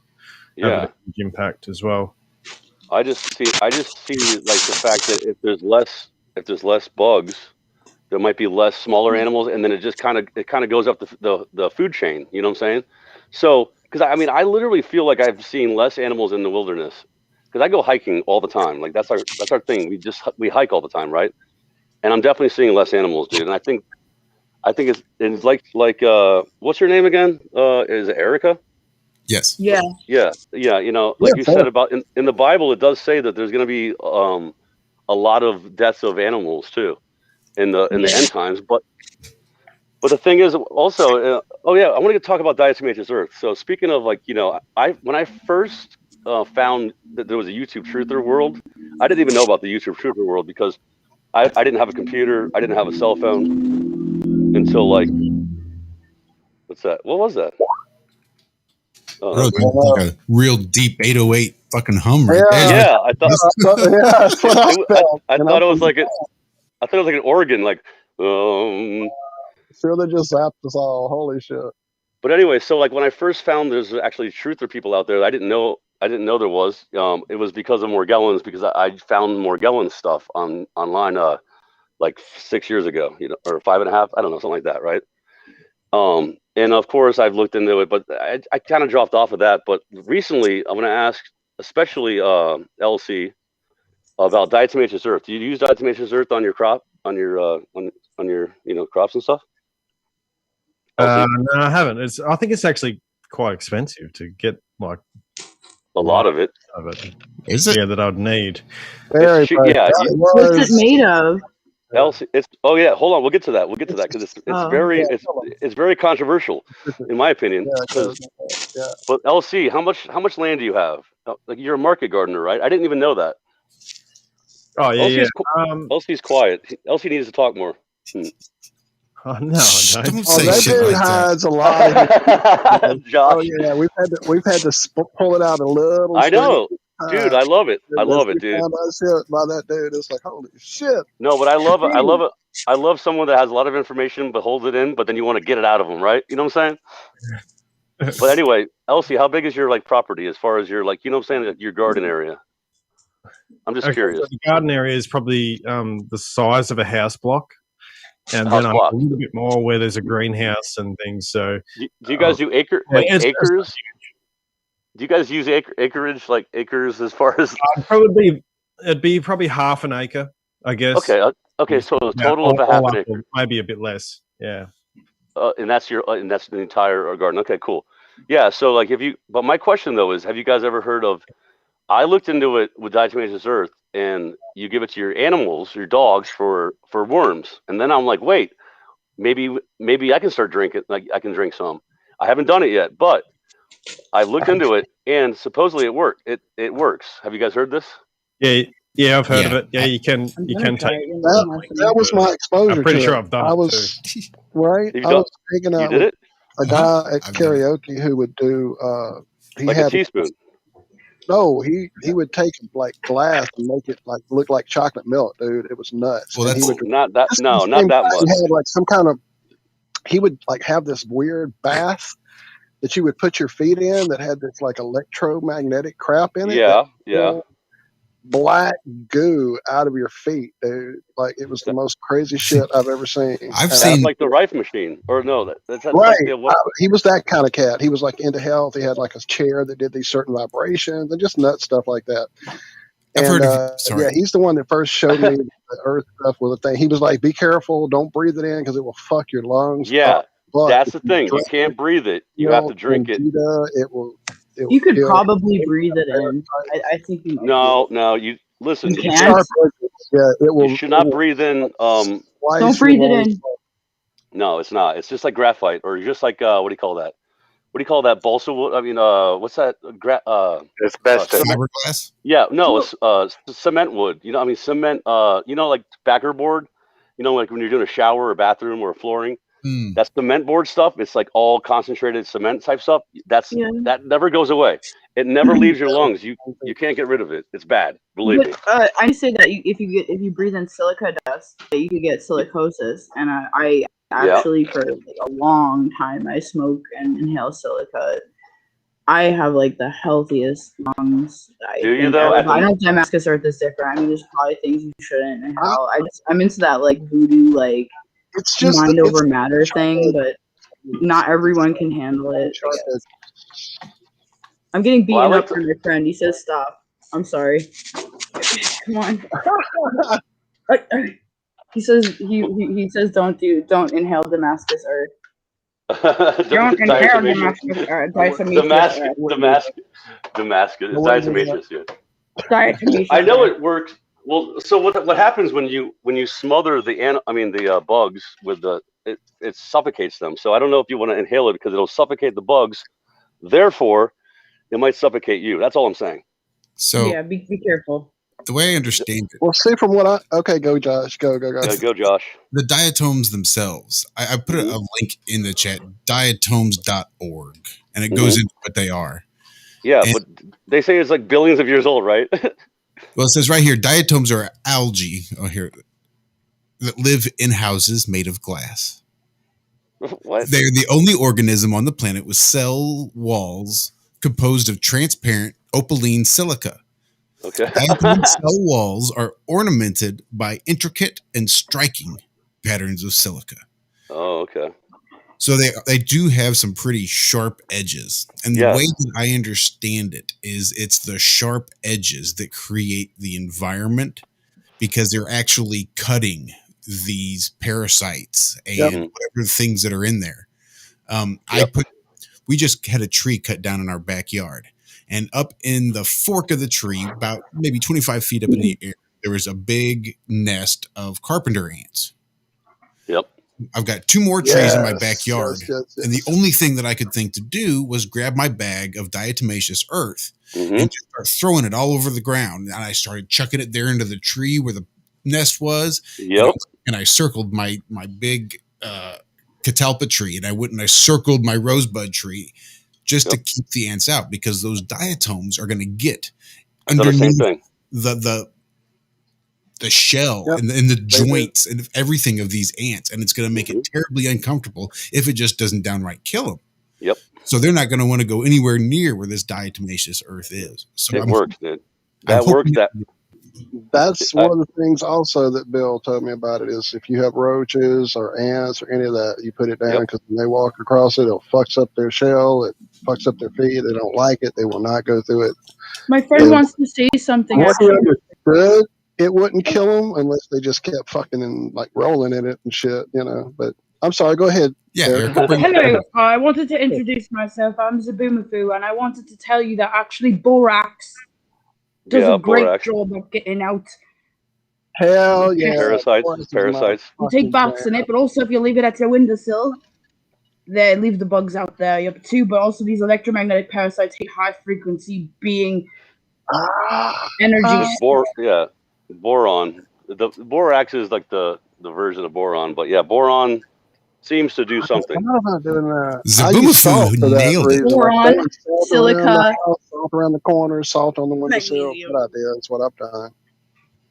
Yeah, thanks for us. Boron, silica, and magnesium actually make a semiconductor, and that's the ingredients to make your own semiconductor within yourself. That's good. Semiconductor. That's good stuff. What's up, Scott? What's going on? I was gonna. I had a question for you. I have a question for all of you, but Josh, though, like you know how you're doing. Well, first of all, you guys mentioned the carbon, the CO2, putting the CO2 into your grow room, right? Have you tried that, or have you thought about doing that yet? Because it's crossed my mind a time or two. It's pretty open. There's got quite a bit of breeze in there. You need to close it off, and like maybe you should close off your best girls, right? Kind of like make a little tent for them.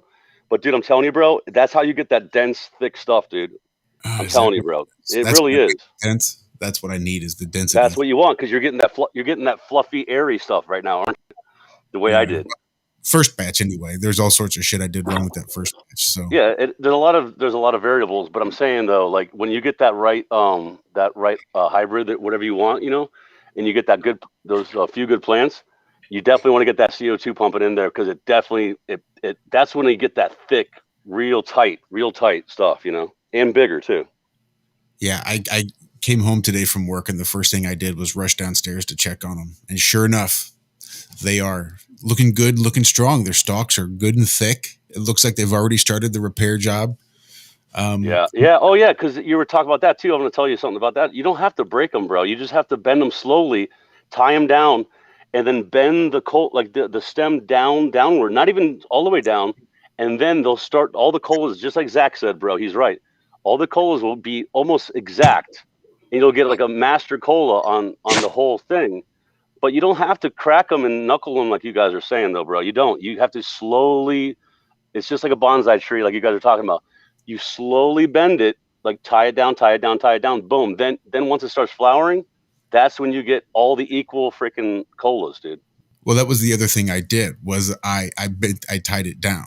So I needed to go. Yeah. The knuckling is separate from bending and the tying. That's to create the larger capillaries. Oh, yeah. To make it stronger. Nutrients better. Yeah. I forgot. Yeah, that's right. Okay. Because I thought you were just going to knuckle them right away. And then, you know, like that might damage them and stuff. You know what I'm saying? Well, yeah, it was real minimal. Well, but I can even probably take a picture. I could run downstairs and take a picture and you can like a 45 degree. See the difference between what I did last night and the lower part of the stem where I didn't touch it, but it's obviously thicker and hardier. Yeah. Look at click on them and talk to them. Sorry. I just saw I'm reading a thing. Breathe on them. I believe in that too, because you're breathing out CO2, which is awesome. Yeah. Breathe on them. And remember when you were saying you're like, I can't sing, you said you can't sing. Remember, Josh? You're like, I can't sing. Guess what? You don't have to.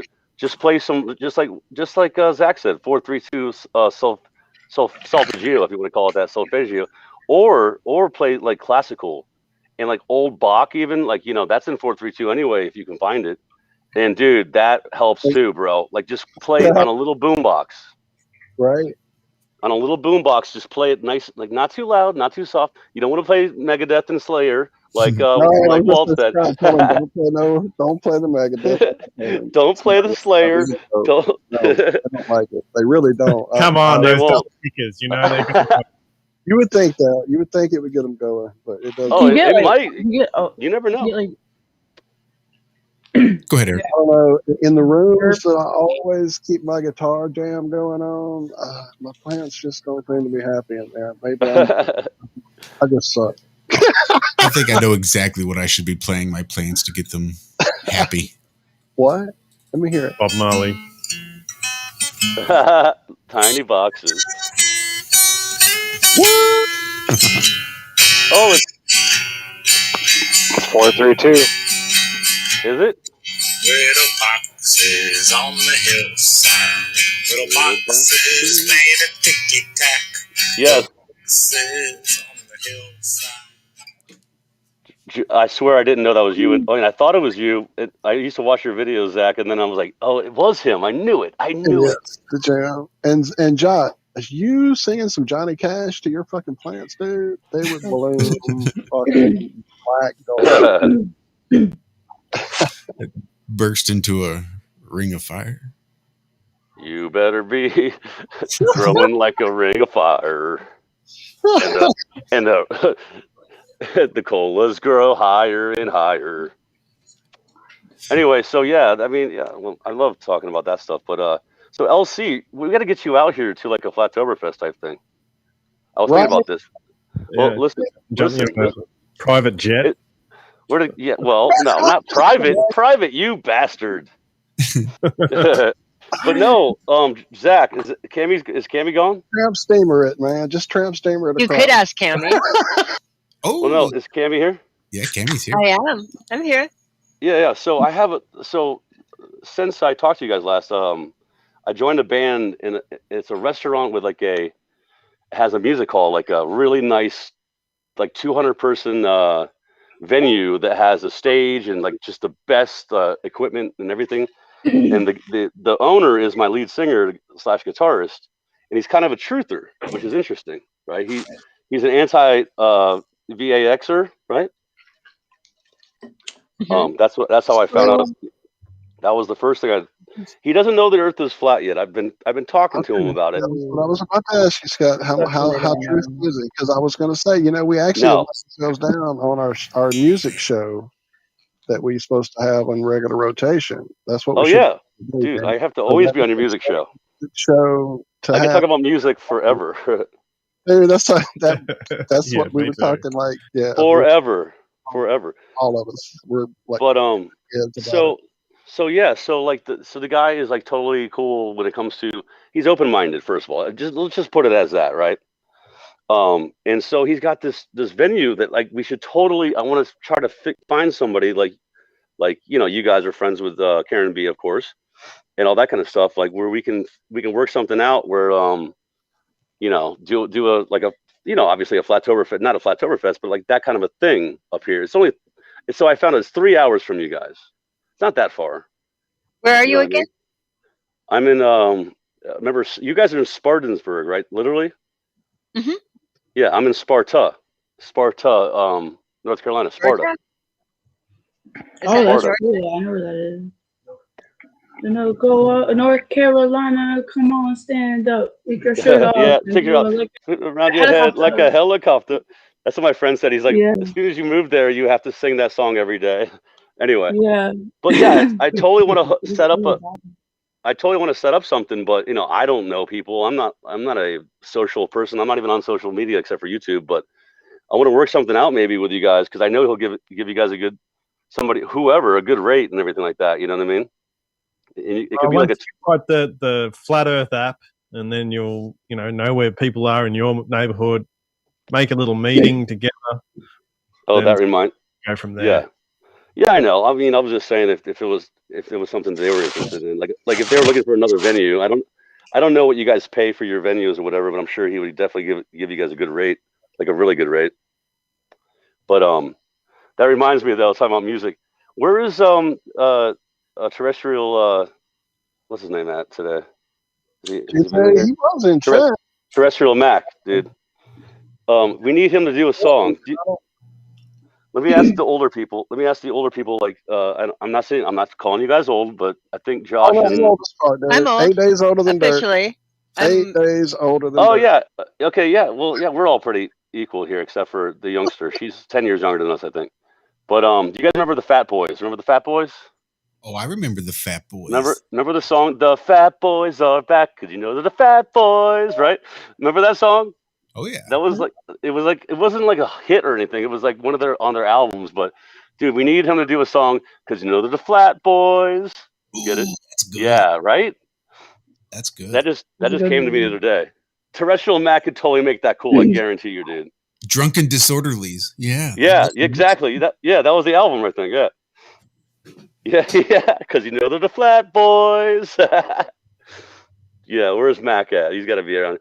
Just say his name a couple times, or just I type. was looking to chat to see if he was here. I'm still looking back, but I did notice something I meant to bring up earlier. I saw it and we got sidetracked. THC, the CO2 and constant CO2, ozone, and constant fans. And I did constant fans. Yep. Earlier, I meant to bring that up. That's true. part of that whole tropical areas growing such great shit that the winds are always moving those plants around. They're always it makes them stronger. So put that in your shit for sure. Yeah, you always have constant like fans going because it makes them stronger. It gives them what do you call that? Conditioning. It's called conditioning. That's what they do because that's when they get that strong stem and the roots, and then and of course the bugs and stuff will kind of stray away from them and stuff like that too. But okay, so another thing I was going to ask Cammie, because she's kind of a rock expert. Cammie, call me Cammie. That she is. Can you hear me now? Amongst others. Yeah.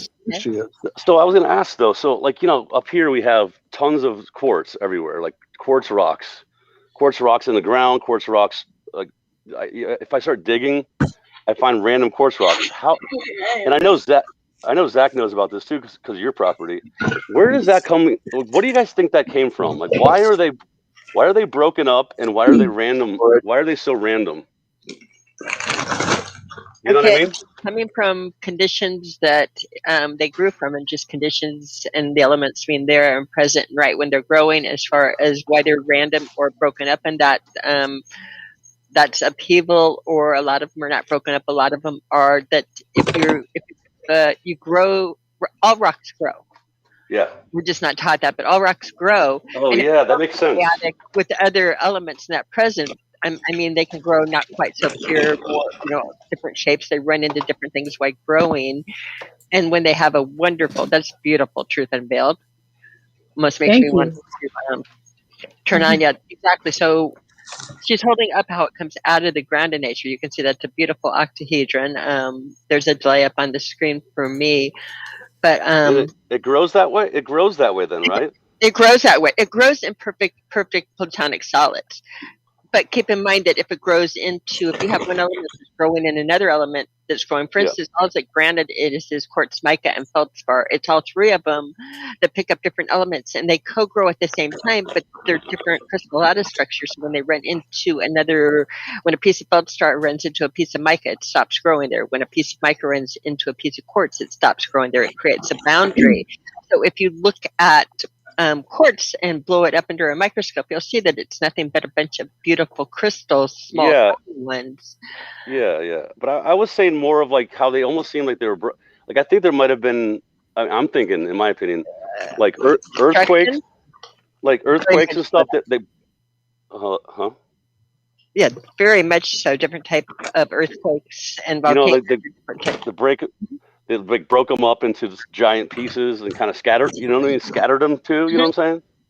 Right. That's how it seems. That's how it seems to me. Because there's like granite. Because the mountain that I live on is granite, but then there's all this quartz, like quartz everywhere. It's just very strange to me. It's like people put them there. It's almost like, again, when I go into Bob can say this, when we were at one of the islands in Hawaii, that were on top of the mountain, there are all of these shells. And how did all of the shells get scattered up on the highest point of this island? And that's like Lanai is the island I'm talking about. But if you go to there's shells and that everywhere. I think with the Libyan desert glass, where you have it unlike any of the rocks and elements around it, totally separate. And so a lot of people think it's the firmament breaking up. But the other answer is if you had a large flood, it's going to float a lot of things and deposit them in groups, like where it recedes. That's what I think happened too. Yeah. So that's definitely, and that the difference between these are called simply, it's so, what you're talking about is so abundant in nature that you have minerals classified into two characteristics when you're finding them. They're called primary and alluvial deposits.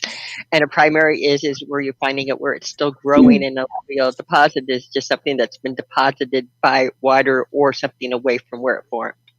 Yeah. And so, a lot of the tumbled pieces you get, and that you see that destroyed, you just automatically, without, again, you're talking, and I'm not even thinking, if I was holding it up, it'd be, 101, basic 101, this is an alluvial deposit, meaning it's been tumbled and damaged, because you can just pick it up and see that compared to a primary. Diamonds, a lot of the gems, and it's really, really easy to identify in the rough, one or the other, because again, getting tumbled and destruction will affect it. Yeah. Look what Baldini just said. I don't know if he just said it, but there's many fossils aplenty on Mount Rainier, right? So 10,000 feet up, right? You guys see that? I don't know. So Baldini, like my friend, he looks for like megalodon teeth, megalodon teeth, what a megalodon was, right? Like, supposedly it was like. When I was a kid. No, I'm being silly, man. I'm sorry. But bro, he finds them up in the mountains. Like he finds them. Teeth, I guess so. No, I'm being silly, man. It's crazy. Is it a megalodon? I'm confused what a megalodon is. A megalodon is a giant. It's a giant shark. One of the biggest. Biggest shark, right? Sure. So this guy, my friend, he's totally into it. Like, but he finds them in rivers in the mountains. I'm like, how would that happen unless there was obviously a flood? How long did that flood last? Is my question too. My question is, how long? Arizona, along the Colorado River, I found seashells all over the place. Me and Hank just walking out in the middle of the desert, just seashells laying all over the ground. Yeah, that's what I'm saying. It's weird. Like how long did that flood last? Is my question. You know what I mean? That just makes you think. It's just, to me, it blows my mind a little bit. Flood of Noah was real. I think a lot of the mud flood devastation is from that exact flood. And the lineages are wrong. They added 1,000 years to our history anyway, but there's also, it's not that long. Or like 6,000 years or 5,000 or something like that since the beginning. But definitely everything was flooded at some point and it receded. And then, I was thinking the other day, did they take this our inner Earth, because there's land outside of our what we know as like the 7 continents and stuff. Maybe they took us from a different part of the inner Earth and like put us here to like test on us.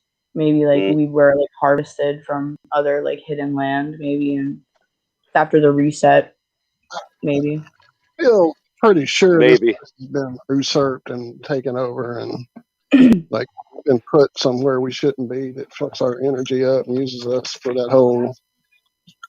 It can make or break us though, because I actually love microwaves. I think they're really beneficial. And microwaves with the magnetrons in them.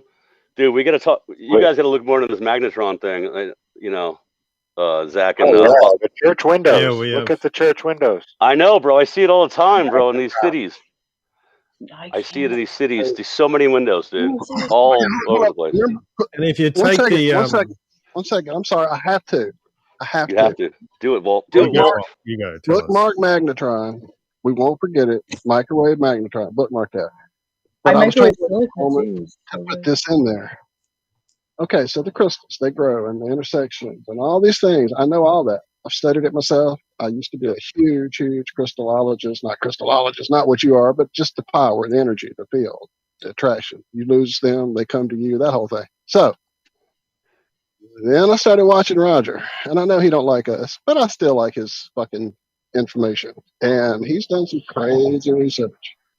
So the idea of different crystals being different fluids of these giants. Nobody thinks that's a possibility.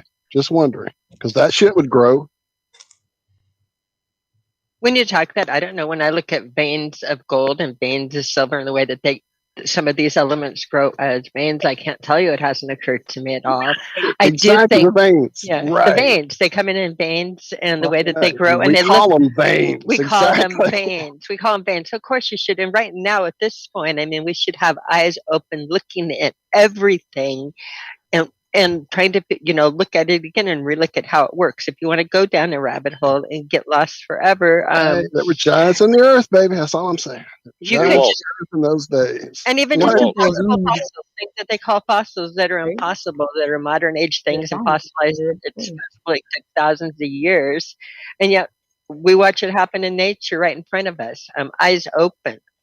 Hey guys, can we put out some good energy? I know Walt loves to do that, and I pray. Yes. What you guys got? Sorry, for Baldini. I'm looking at the chat, and Baldini needs prayer, and whatever you guys want to call prayer, I call it prayer. But let's pray. Let's just think about Baldini, man. That guy's a good dude, man. And he's got a problem. He had an MRI. I had a problem. So yeah. I'm not in that, so I'm sorry I didn't see that, but we are sending all that. Yeah, do it. God heal Baldini. Take out the blockages and what part ails him. Only you can remove it, God, through your power of all healing miracles.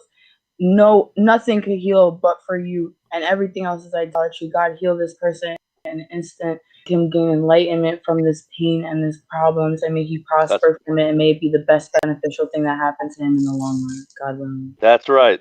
God will heal, and we can put it out there. And I know Baldini knows the Most High. Baldini knows the Most High. Baldini knows who the Most High is. He's Dad. He calls him Dad, and Dad will help Baldini. Dad will help Baldini. And so will we. God will help Baldini. And nothing's forever. Reach out. No pays for all of our energy helps, man. All of our intent helps. It's all about our intent.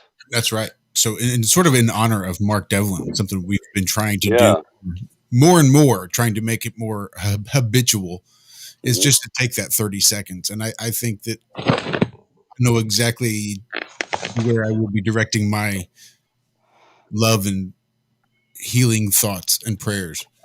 But yeah, just 30 seconds of silence just to focus it and just have everybody sort of do a group quiet time to do it. That's great. Yeah. We'll all mute up and just do again, I'm not going to time it. I'll just ballpark it.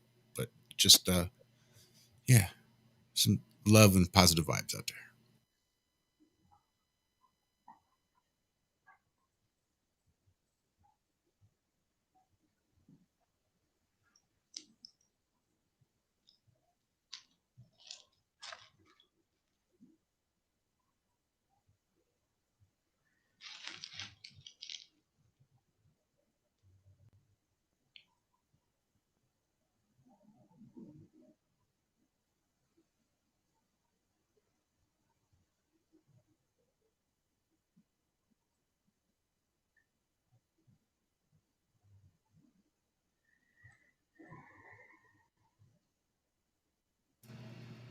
Thank you guys so much. Baldini, we love you and want nothing but the best for you, whatever that entails. So thank you, Yah, for everything that you give us. Thank you, Yah. I call him Yah. You guys can call him whatever you want, but I felt it. I felt it even when Erica was talking. We all need to, like, especially people like us, man. We don't have, how many people do we know personally? No. This is all, it's not that much. I mean, it's a lot, but this is what we got, We got to work with what we got, man. Because this is not going to get any different. They're not going to, release the strain on society. Can I say something really quick? I want to wrap this book, the Quran, translated by Sam Garens, actually, not the Yusuf Ali translation. It's so mind-blowing with a lot of religions. The reason they're created in general is to create a divide between the believers in God and also cause idolatry. And this book, the Quran, it it brings up so much. I was just thinking about the line from it where it says like people will ask God for help, and once God comes to certain people and he heals them, they'll ascribe partnership to him and forget that God even did anything. And a lot of time, a lot of people are like, I took Advil, it took away my pain, or I did this. At the end of the day, it's God. And I love the Quran. I think it's actually like a needle in the hay, hidden book that a lot of people don't give it a chance because of the religion that is associated with it. But it's actually Hadithism. I don't follow. Well, that's the same. That's the same Abrahamic God, Yahweh. That that's what I call him. But the creator, God. Well, we all should all know by now if there's something that's being shown to us on TV, news, images, and, in movies and shit. That's like this is how something is. The Gospels of Barnabas it completely the opposite. So, interestingly enough, that fucking book, Secret History of the World, I just read the area where they're talking about the Quran and its era of being written and what it was trying to show and how it's not at all what people think it is. So that's crazy. Everything is. Yeah, it talks about mud flood. The Quran talks about mud floods. It says we're on destroyed cities of past destroyed civilizations of giants in the Quran. It talks about the earth is flat many times. It talks about the demons, controllers. It's so, and especially Sam Garantron's translation, because a lot of the the jinn, right? I'm sorry. The jinn or the demons, right? The demons in the the Quran jinn is like archon. It means rulers, but it's also like demons. Well, they're the from above, right? The above, kind of like the above stuff that you see in the sky too. It could mean like the like possessed rulers, like we have like the lower tier of like the fallen, but it could also be like the unseen ones. The rulers of the air.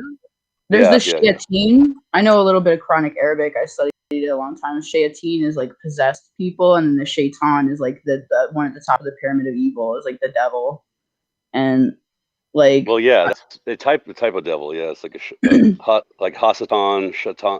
Same kind of thing. Jinn. There's like Jan, which is like. Then there's like int, which is like it means humans, but like the following humans. Like the int is like the kind of like how they say the goyim, or like the followers, and then you have what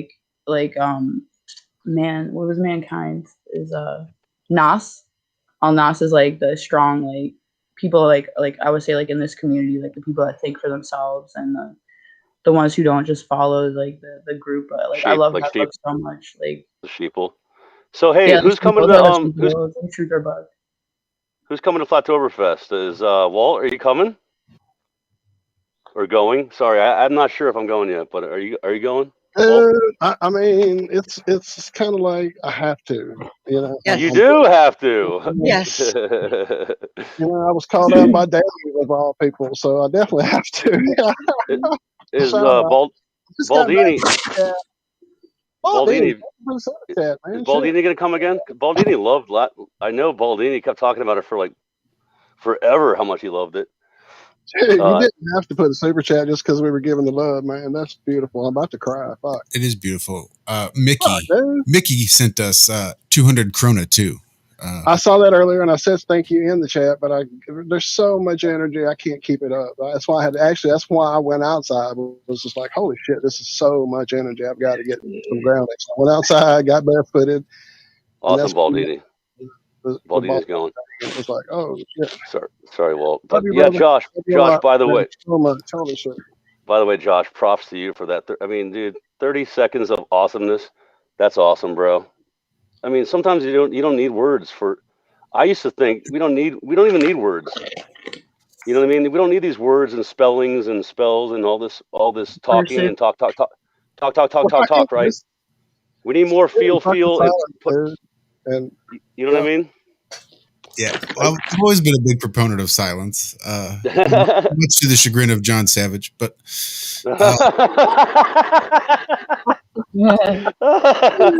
Oh, that's great. I love that guy too, man. By the way, that guy's awesome. That guy used to love that motherfucker too. Love him.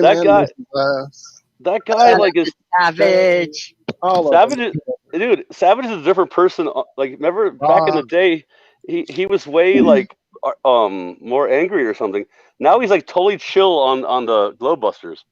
He's like a chill savage, right? Yeah, Am I? Must have took cough syrup. Being so quiet all the fucking time.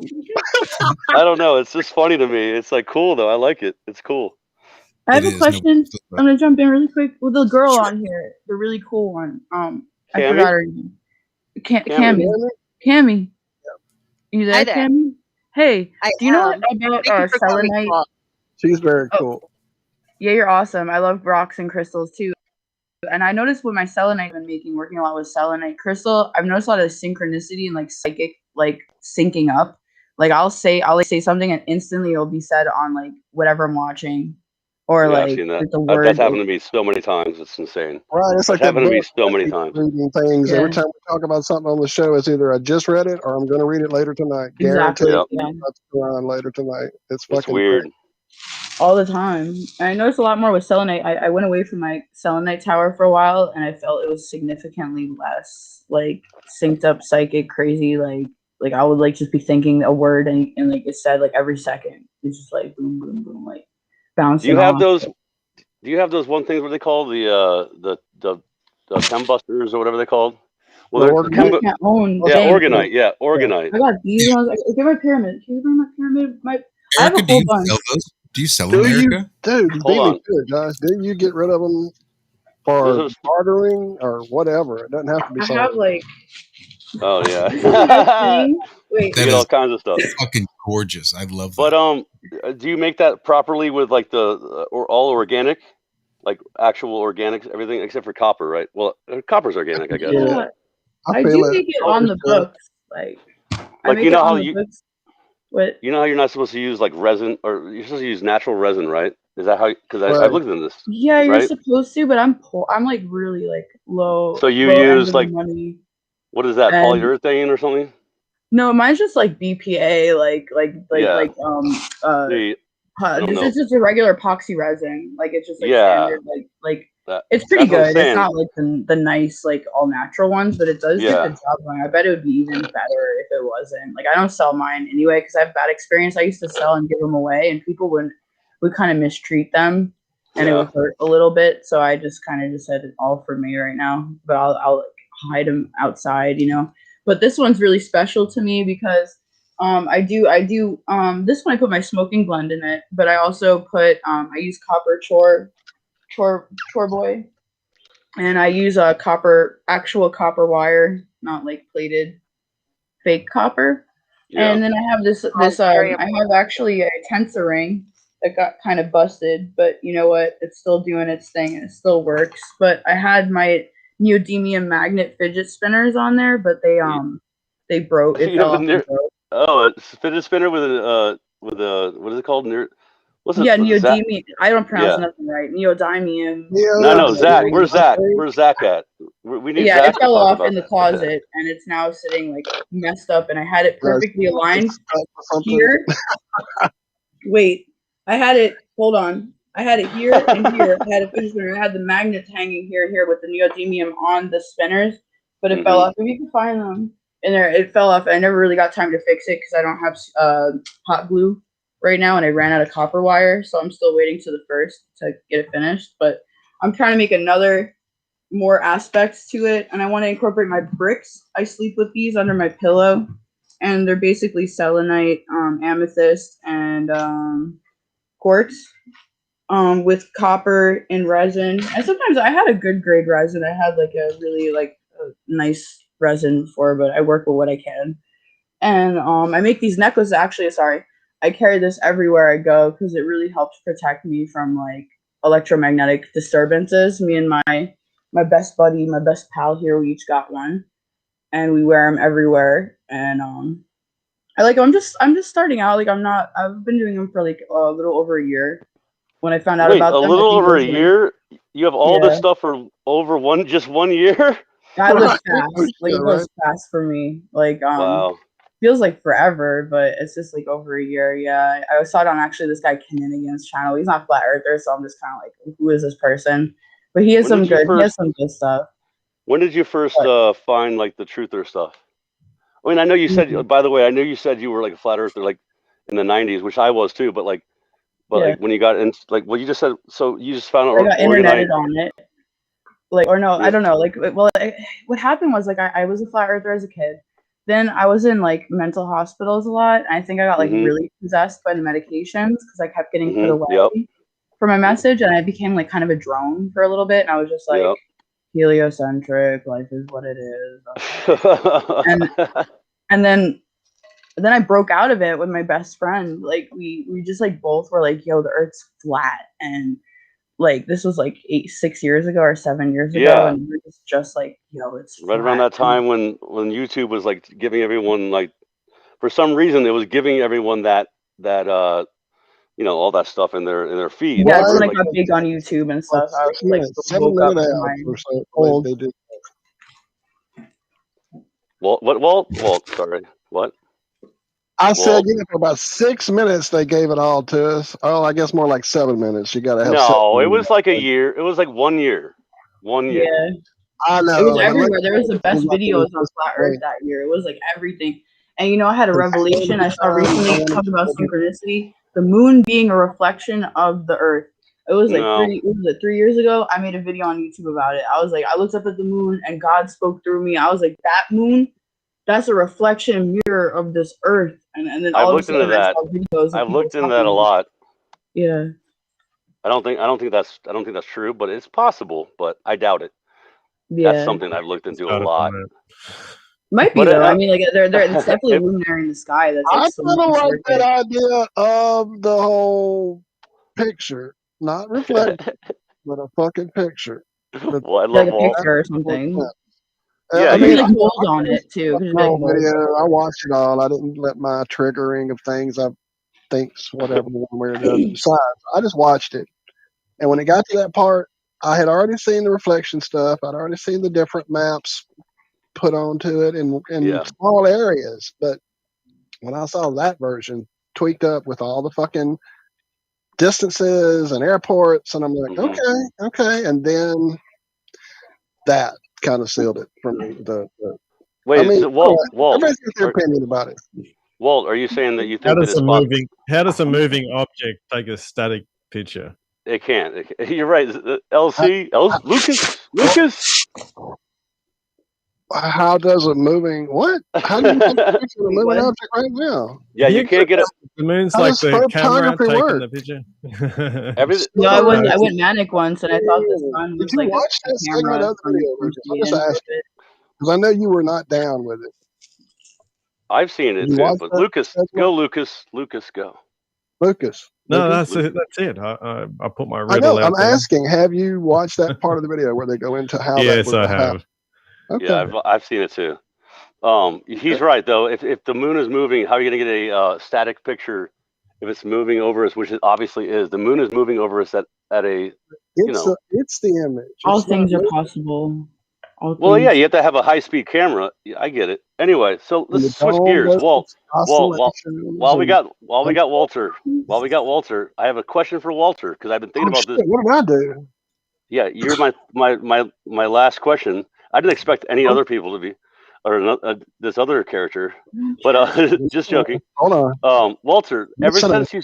Walter, you know I drive every day. I drive 150 at least miles a day. I drive for a living, right?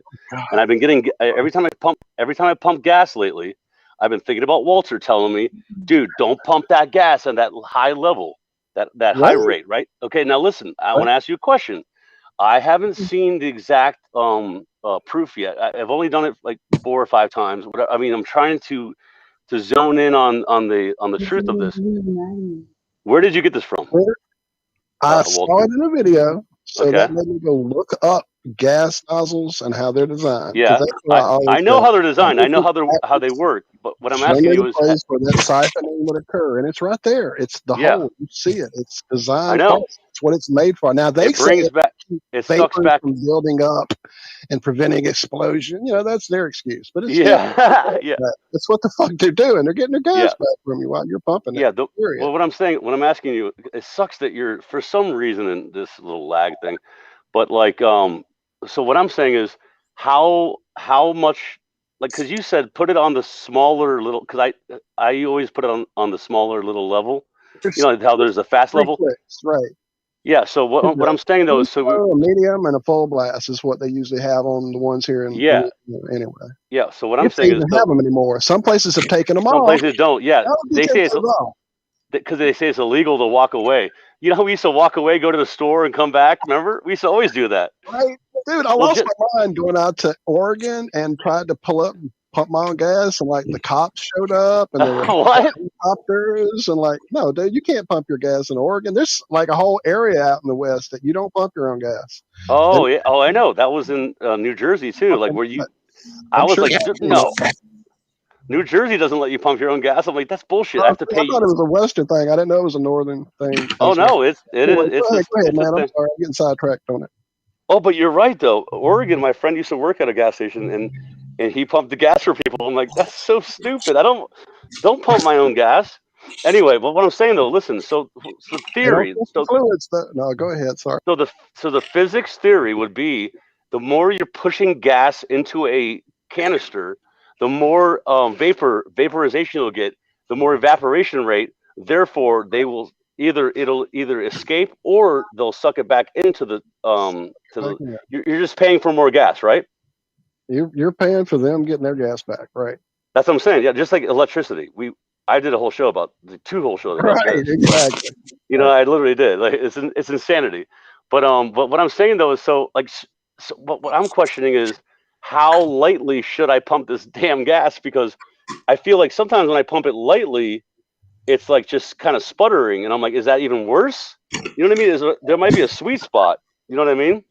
If you would ever actually or if you need gas for hold on, let's listen to this physics. Use it, pull it, like watch the gas, like do the different levels. I do it. I do it. I'm literally doing this experiment. Literally, I'm doing it. I do it. Bro, I pay $40 a day for gas. $40 a day for gas. That's what I pay. It's insanity. It's going up here. I don't know about there. What is it there now? $3.10. It's almost $3. It's like $2. No, dude, it's been $3. But it hurts. I want to say the gas thing hurts more because they're lying to you about how gas is made, and it's like. Of course, yes, we know all that. We know the gas is fake, and the way that the cars. It's not. Can you run cars off olive oil? Like you say, I've never driven a car in my life. I'm sorry, I have no idea. Dude, you can run your car on water, guaranteed. LC. Really? Run your car on water, guaranteed. Water. Just water. That's why I fuck up my car when I get one. I was going to go back to this magnetron and just show. Oh, the that's magnetron right. You and the magnetic field of that. This guy, I'm so liking this you. was sent to me by Callum. Shout out to Callum once again. He sends me little goodies, eggs and whatnot. But you can. This is. Come in, it's getting more. Get here. So this is basically the magnetic field of those magnetrons. Yeah. Yes. You know, if you put it in a sort of a flat Earth cosmology, so you'd have the dome over the top of this, and then you'd have the outside ring could be this outside portion of the magnetron, which would be, you know, your south, and then you got the north. Oh, I don't know. That seems to be that seems. Wait, hold on, LC or anyone listen. This right here. Look how it's not a dome, really, though, because I don't believe in a dome. I believe this flat, like layers of flatness. It's toroidal. The dome effect is your eyes. I think toroidal can be kind of like this. Like, look at this. This is not like what we're looking at exactly. But that's not a dome per se. See what I'm saying? The magnetic field is toroidal, and the electric field is flat. Yeah. That's a perspective, right? Thank you, sir. Yeah, the electric field seems to be like you're saying, rings upon each other. Yeah, levels, and that's where it seems to be. We get that where you have differences in the atmosphere. So there's like, where it goes up to the next layer, and you see that with our weather patterns anyway. There'll be clouds only reach a certain point and then sort of hit what looks like a boundary. But then there's like 4 more layers. Like sometimes there's like, bro, there's like 3 or 4 more layers sometimes, bro. Especially during these so-called hurricanes. So-called hurricanes, by the way, in Florida. But and you can see how this the X that goes around. So this would be like the planetary movement running through this magnetic electric field. But when you're talking about the dome, for me, the dome's pretty simple, that it's created by air and temperature. So it could be whatever wherever it goes, it's away and further enough and away from the sun and the heating of that air, then you're going to get the manifestation of solid oxygen or whatever other gases. Yeah. They'll just form a solid crystalline superconductor. So you could think about this diagram, which is obviously very elementary, but like think about it as a like remember when Zach was talking about a petri dish? But I thought like what was it, Tesla? No, it was the guy, the wheelchair guy, Stephen Hawking, whatever. Hawking, right? But when Zach first told me that, like I thought of a petri dish, like a real petri dish when you look into a microscope, or like or any type. It's a cutout of a cylinder. So you cut a cylinder out. The top is flat, and the bottom is flat, right? That's how I see, in my opinion, how this whole thing works, because I think it's level here and level there. Is there circuit? I think there's rings in the ceiling. Like I think it's a silica based firmament that's like flat, but it's also the dome effect is from our like vision, but there's also like lines of perspective prove that the ceiling has to be flat. But I think also that there's like I have this like deduced from many scriptures that there's like different like circuits in the sky, like even in Buddhist scriptures. There's different levels. There's different levels of the firmament. And they spin, and I think they cause like lightning and thunder. I think a lot of the storms are caused by like spinning of the sky. And those sprites, like those sprites. Remember, you guys went to that whole bit. That was awesome. Was that you guys? 78 lightning strikes every second, or 72, something like that. It's a bunch. I used to live in Tampa, and it was the lightning capital of the world. The world. It wasn't just the country. It's the lightning capital of the world. I saw lightning more than guaranteed any of y'all have. And dude, lightning is not what they say it is. Just like Josh. By the way, Josh, that whole video, it reminded me of a video I made a couple years ago.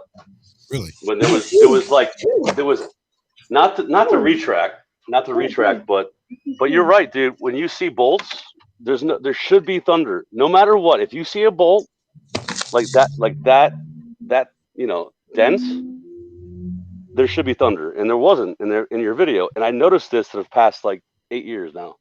It's been about 8 years. It wasn't heat lightning. It was something else going on. There's something else going on in the atmosphere. Sit down, Josh. Sorry. Josh. Yeah, no, I'm here. You know what I'm saying though? How like that was definitely not normal. Yeah, it didn't make any sense to me.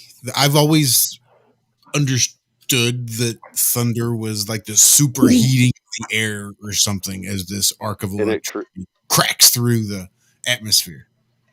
Yeah, and it creates that the electron. It's like it's the air pressure going out so fast that you hear that boom, right?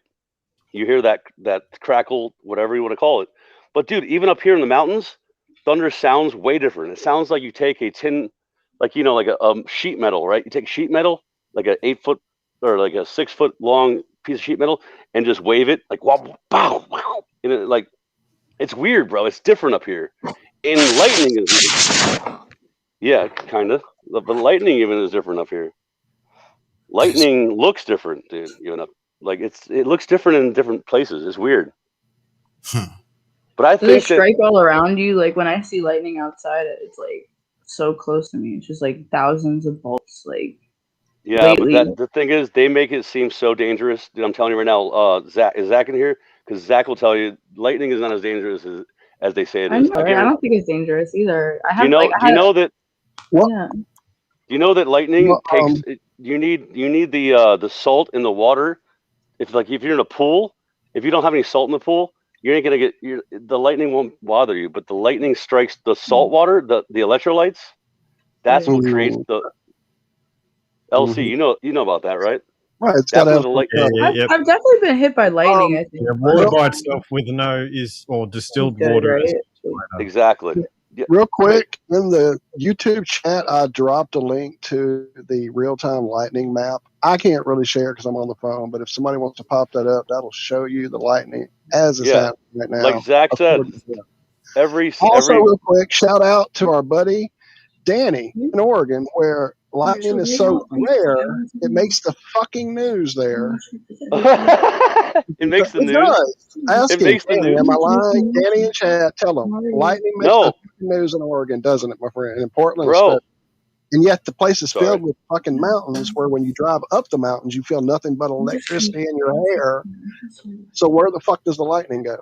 Where's, why is it not there? What makes Oregon weird to the point that they have such rare fucking lightning, dude? That's just bizarre to me. It's electromagnetism. Down here, the first thunderstorm, she was like, hey, Erica, mute. I'm sorry. I'll mute myself. I'm you're so sorry. right though. It's you're just talking to your cat or something, or your stuffed animal. It's all right. But no, like Walt, you're right, dude. Like I was just having a crisis. I'm sorry. What happened?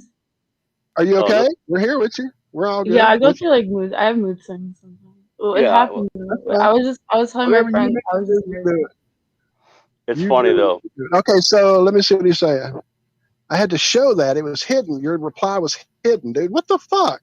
Whose reply? Why was this reply hidden? He's saying, "Bah ha ha ha, you got it, Walt. Lightning never fucking strikes around here." Exactly. I didn't believe it. It's language in it.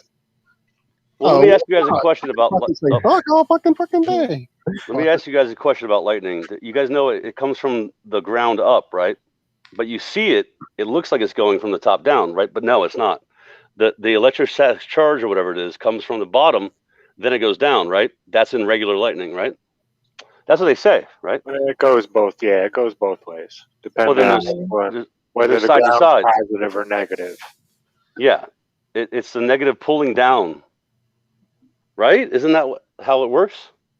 Well, sometimes it has such a strong negative front come in, the cloud will be negatively charged. Yeah, and it creates the ground through induction to become positively charged. And that's how we get updrafts. Yeah, that's what I'm saying. So basically, what it is you've got to have enough differential in these charges to actually overcome the resistance of the air. Basically. Yeah, exactly. I was going to say the air matters. There's a lot of variables with the air part too, like the density. 3 million volts per meter is a lightning strike. Yeah. Yeah, but what I'm saying though, taking it up for a second, I just was seeing the things Josh shared on the screen and kind of went back to check it. Well, I like that. Like there's the quartz under. Paul Jr. was in some extreme pain, crazy pain, before we all shared a little love and energy his way, and now he says that pain is gone and he is just blown away. And dude, yes. Yeah, I'm really like, celebrate. You should celebrate. Love you, love you. Yes. Much. I don't know if it helped, but I faced in that direction. Right, I was outside. Zach faced in that direction. Yes. Squared up to him, and I turned into a beam of light coming out of my chest. Got it right at him, and knocked a bunch of crap out of him, and then sucked it over this way. Yeah. Best show ever, dude. Love you. Oh my God, I love you, friend. I was going to say, you guys usually do the Baldini, awesome. Play. You should play. It's just an idea, but play that heart again. You should do it again because I think you guys did it at one show, like last week. That solfeggio with the heart, that heart song. That heart song's good, man. Oh, with nice. that meetup. Cool. Remember the meetup? You know, like the video. I don't know who did that. Who made that video, Cammie? My husband had the idea, and I put. Well, in other words, we heard he was listening. Alex sent the esophageal music before he released it, and Bob, when he listened to it, said, "You know what? I listened to it, and I can just see everybody meeting up and hugging each other." That was awesome. And of course, the Globebuster show was the next day, so I was up all night scavenging because that was a 7-minute video, and we did it every 4 seconds.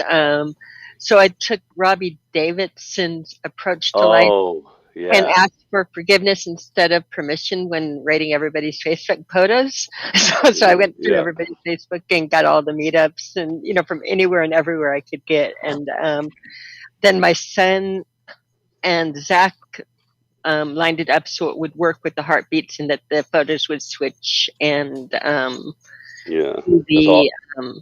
very I cool. think it turned out really nice because it did. It was timed that with each heartbeat it would, switch photos and that. So it was a short, intense project, and it turned out really sweet. And thank you for liking it, noticing it, because it really. So let me tell you something really quick, though. I'm sure we'll be done here soon. But so the guy I was telling you about, the guy that owns that music hall, and he's my guitarist. He knows about 432, which to me, like knowing about 432 is a truther, because like he knows that 440 was meant to be bad, right? So, but what's funny though is we down-tuned a half step.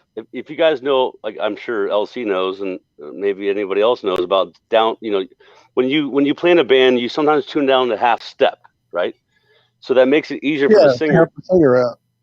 A lot of cover bands do this, where it helps you to sing a high, like high pitches, like lower the half step, right? Right? Yeah. Mm-hmm. So we tuned down a half step. The singer. It actually helps the guitar player too, man. Yep. Because it makes but then what we did was, bro, we tuned down a half step, and then we went to 432 and a half step. Okay. See, I wondered about that.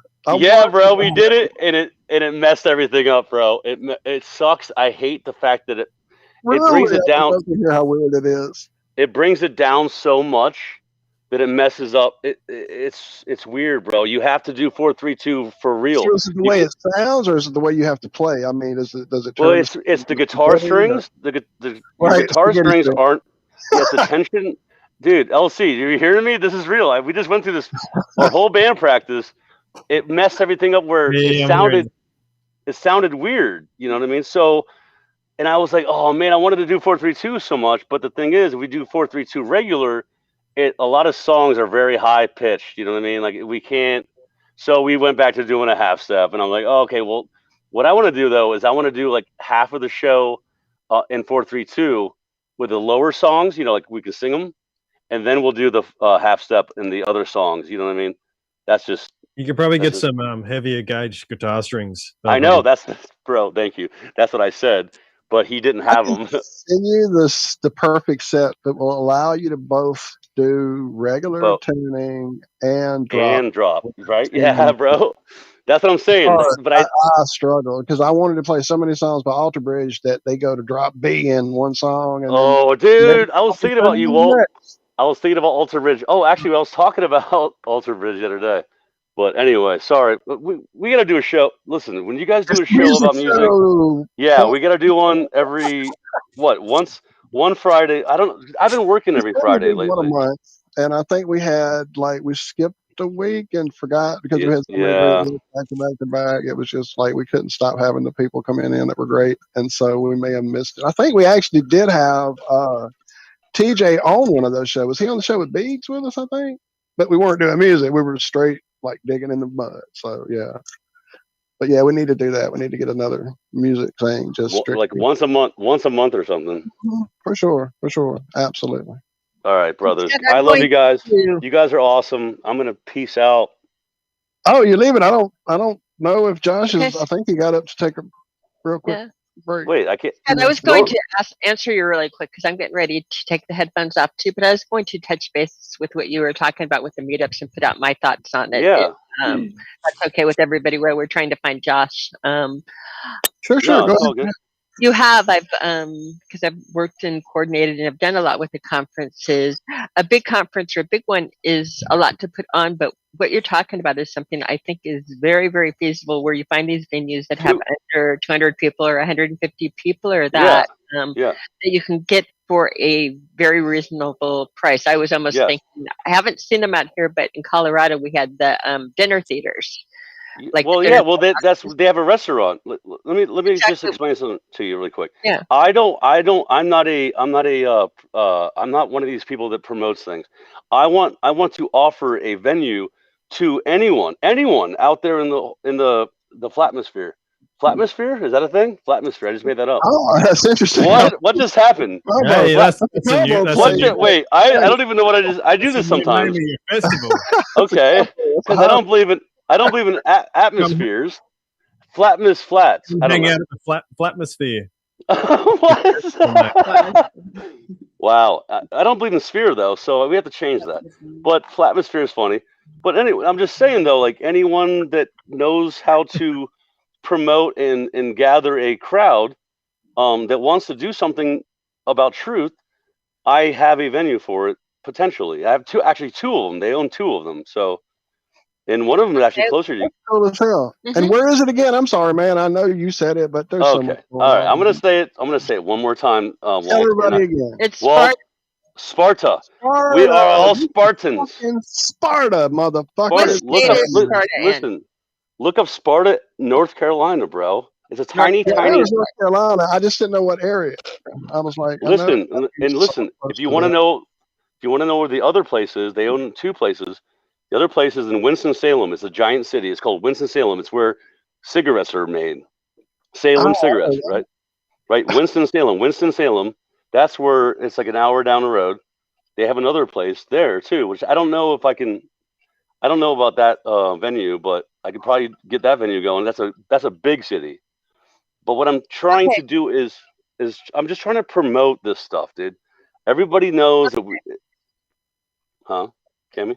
Okay, Scott, what you need to do though is with the people in that, like for instance, somebody in me, it would be hard for me and different people to coordinate, especially what's going on. I suggest that people like you that want to have meetups and small meetups, also, again, if you want to take the responsibility on and doing it, you just start with inviting who you think the speakers, first of all, see if you can get the venue, see if you can get some speakers for the time. And if you can get some speakers in a reasonable price and put something together for an area, your speakers, most of your video makers are also not conference organizers. Karen B is a 1 in a million, a 1 in a trillion, a 1 in a lifetime. Superstar. Yes, she is a superstar and she does it all. MVP. All. Listen, I know. I'm not one of them, and I'm not. Like I said earlier, did you hear what I said earlier, Cammie? Yeah. I'm not. You say Cammie, I'm not on Facebook. I'm not on Twitter. I'm not on anything except for this. If we put this together, we'll promote it. If there's a meetup and you get some, I'm sure you would. Everybody will promote it. I mean, the channel. I know, but I'm not that person. Yeah. I'm just a drummer. Listen to me, guys. Listen, I'm just a drummer and a talker. I'm a talker and a drummer. That's all I do. I play drums. That's it. That's all. I'm a drummer. That's it. Well, I'm going to say for any of the locations, what you need to do is need to find a person that lives locally in the area to be the main coordinator. And well, my girlfriend is a coordination kind of person, but she's not necessarily in the flat Earth world. Because we're the flat boys. Josh, that was for you. Because we're the flat boys. Sorry. And Karen, I'm going to help her every way I can, and in fact, we'll be going to the venue this weekend and take. You know what? Maybe we'll come down. We're going to come down to the next Flattober. Right? What is that? October 22nd and 23rd, I believe. Plug. 23rd and 24th. 23rd and 24th. Okay. Thank you. That's a Saturday. Is that a Friday? Festivals.com. Yeah, and that's a Friday and Saturday. Yeah. It's a Saturday and a Sunday. Oh, Saturday, Sunday? Okay. It's a Saturday, Sunday. This is a 2-day event. Now, people wanting to put on smaller events and that, if you can get a speaker, you can probably get 100 or so people to do that. But what do you guys expect? What did you guys have at the one with ODD? How many people were there? There was like 200, right? No, I think we had over the 2 days, and that we had over 300 over the 2 days. Okay. Oh, I was thinking about the Flat Tour. And the one before that, we had over, and I think we may have even gotten over 400. I'd have to ask Karen. I know that we had with the 2-day event there in the park, and that we had a lot of people picked and chose a day and not two, and didn't make it to both days. So it was actually a bigger crowd, I think. I mean, because there were. Yeah, because it was definitely, obviously, a banquet hall, this is not a banquet hall, but the thing is, we could pack in people and have a restaurant. There's like an outdoor stage, there's an indoor stage, there's a second stage. I'm just putting out a venue idea. It's just an idea, and I'm just throwing it out there. And if anybody wants to, whatever, just go on my channel, Scott Level Realm. I don't know if you can find it. It's just, it's tiny. I'm not even, I'm not promoting myself at all. I have to go. I want to say thank you. I have to emergency cuddle, and it's like when Emergency the cuddles cuddle? call. You better cuddle that koala bear. I can't. Awesome. Okay. We can send you some love too, Erica. Oh, thank you. Yeah, definitely. Help Erica with her. I am back outside for a reason. I knew there was a reason I came outside. So well, go outside. It's nice out here. It's nice outside. I have a picture I'm trying to share, but I can't, so I dropped it in Skype. Drop that up on the screen real quick for everybody to show real quick, Josh. I have no way to do that because there is no app on my phone that I have installed that will open that type of file. Really? That's what it's telling me. It's just a picture. What the fuck? Hey, Walt, go outside. Look at my picture right there. That's my neighborhood. That's literally my neighborhood right there from the mountain. Well, this picture was sent to me by a friend about, let me think, how far is she from the 15 miles away. She sent it from Michelle, and Michelle sent it to me going, would you explain this to me? And I'm trying to. And I know it's electromagnetic, and it's the gases doing weird shit, but dude, what the fuck? I'm gonna go back down and see if I can get the picture up. Hang on, because I was outside sending Erica the energy for the emergency cuddle. Emergency cuddle. Beep, beep, beep, beep, beep. Emergency cuddle. It's an emergency cuddle. I'm gonna bail too, guys. Love you, sir. Thank you Lucas. so much. Peace, Lucas. Thank you so much, Lucas. I like to give Lucas a lot of trouble. God bless you forever, infinitely. I hope to be back again. I know you do, Josh, just by the shit you give me. Lucas, you're upside down, dude. We're praying for you because you're upside down, dude. I know. Lucas, go spend time with the family. Enjoy the rest of the morning. It's Lucas's morning. Thank you for this picture. Yeah, oh shit! Don't leave. So crazy to me. It's 11 a.m. It looks not too bad outside. Oh, it's 11:01? Can I try and get a bike ride in? Hold on, let me see Lucas's 11:01. It's 11. So you're from me. You're 9 hours off. Mm-hmm. 9 hours difference. What is that? In the future. In the future. Hey, give me a share. Lucas is in the future. Lucas in the future. And Erica, go get your snuggles. You enjoy the rest of your weekend too. God bless you, guys. And God bless you. And I want to thank the chat and everybody listening. It is really weird for, I guess, people to make it a point to have silence. Oh, that's not weird at all, bro. Sorry, that's not weird at all, bro. That was awesome. Oh, for radio. For radio. It's a little weird. And even in a world where on television you can get about 45 different scene cuts in 30 seconds, it's really unusual for people to be able to be quiet for 30 seconds, I think, or hear silence for 30 seconds. So I think it's really great that we were all able to do it. And it was, bro. I think that might be get outside. I just needed to get outside and have some direct appreciation. Right, that's what I had to go do. That's awesome. I did too. Because I was. Oh, you did? That's awesome. I was outside. I was putting my hands up to God, literally, straight up to the firmament. Yeah, I was doing that, dude. Oh, you guys were too? I was counting and I lost count because I was loving it so much, bro. Well, I had to go outside. There was just so much gratitude. I had to go step outside, pace around a little bit, and share it with where it needed to go.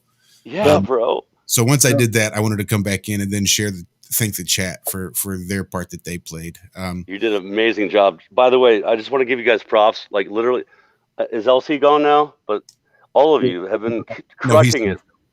Oh, you guys have all been crushing, dude. Like seriously, like you've been killing it for the past like freaking month now. I mean, obviously more than that, but like since I talked to y'all, like dude, you guys have been awesome. LC was on Pat Life. Pat Life, that guy's awesome. Cammie, of course, crushing with Bob and everything like that, and you guys every single week, and Zach on Glowbusters 2, and with you guys, except for when he slept in, which was actually awesome. But you guys really, honestly, like seriously, not blowing smoke up anyone. I'm very specific. Dude, but bro, like seriously, I'm cutting you off when you're talking. I'm cutting you off when you're talking good about me, but I'm just trying to say, like, YouTube's become garbage, dude. It's become like a lot of garbage. You know what I mean? It really has. We're on YouTube. Is this family that comes to see us every time we're here? That's why we're on YouTube. Sure, and we're on other places. I love the fact that you guys aren't worried about being popular and cool and like how many views. No, it's not about that. Like I say, one person in the crowd. If one person gets it, if one person loves it, if one person likes it, and there's 50 people or 3 people, doesn't matter. There's one person. That's how I feel about it. Love you guys. Peace. If it was just us talking to each other, in fact, it is on Wednesdays. It's just us. We need to get you guys back in here for some more Wednesdays for sure. So, thank you, Scott. Thank you, Erica. Thank you all. Thank you, guys. I finally got the picture up on my screen. Does everybody see that? Yeah, it's beautiful. So she just took that picture just minutes ago. It looks like somebody took 2 different pictures of the sky and cut them and put them together, because that shit that's going on the left doesn't look like the same sky as the shit that's going on the right, dude. What the fuck? I've seen the weird streaks of the fucking gases as they leave in weird ribbons. I've seen that, but I've never seen blue sky, red sky. That's nuts. Anyway, so yeah, take that home with you guys. Baldini, brother, holy shit. The amazing, that's why I was outside too. So all this has been a great show. We just have to stop planning shows. I'm kidding, y'all. We will get some more guests in here. But thank you guys. You guys made the show. Y'all were the show. My God, thank y'all on the love and the information, the chat, trying to keep up with that. Tommy, as always, superstar. Another MVP out there in the Kakalaki crew. Speaking of, I didn't even hear from any of our illustrious fans that are apparently just beating the door down to say amazing things about Iron Realm Media. Because that was on my to-do list for this evening. Oh, shucks. Did not even get done. We'll do that. Can I share it? No, because my sound is my issue. That's where I'm at. I have no sound. Shout out to Jaron, who I hope I'll get with and get some help from. So thank you, Cammie. Thank you, Josh. Thank you, Lucas. Thank you, Zach. Night, John boy.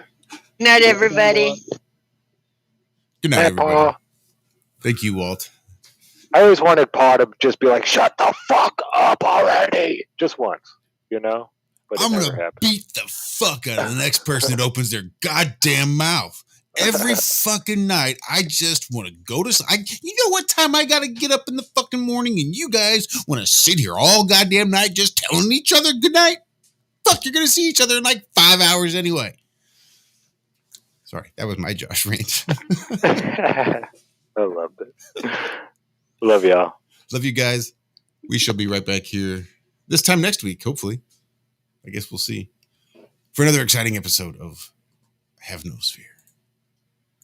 I thought there was audio playing. I'm not quite sure why there's not. That's really weird. Don't know what to do. We are awake. We are aware. We're not alone. Oh, well. We're not hearing it. That's why we're singing it. Sorry if we're stepping on it. We're just... That wasn't even the one I was playing, but... Now, how is Horry going to twerk out of here if you don't have our music going, man? It's a real good question. I suspect he could come up with a twerk of his own. All right, let's do it. We can get out of here now, I think. Ha! How do you like them apples? It still doesn't work. Nope. All right, fuck it. Not playing you. We'll just stick with Old Faithful. That's right. All right, guys, love you. Have yourselves a great rest of your weekend. Thank you guys again so much for hanging out with us tonight, and for all you do, Baldini. I hope you can carry this with you for as long as absolutely possible, and please do stop in anytime you need a re-up on your love. We're here slinging it wherever we can. Anyway, you know where to find us. We've been here. We've been doing this for years. If you don't know where else to find us, go back and check last week's show. Or the last show that we put up, because that was from this morning. Or the show before that, because that was from Tuesday morning. So on and so forth. Ad infinitum, almost, at least through the last 6 years. But love you guys. And we shall see you next week. Love you, Lucas. Where are we? Right there. That's it. Little reactant from Lucas. LC King Original. Love you guys. See you next week. Bye-bye.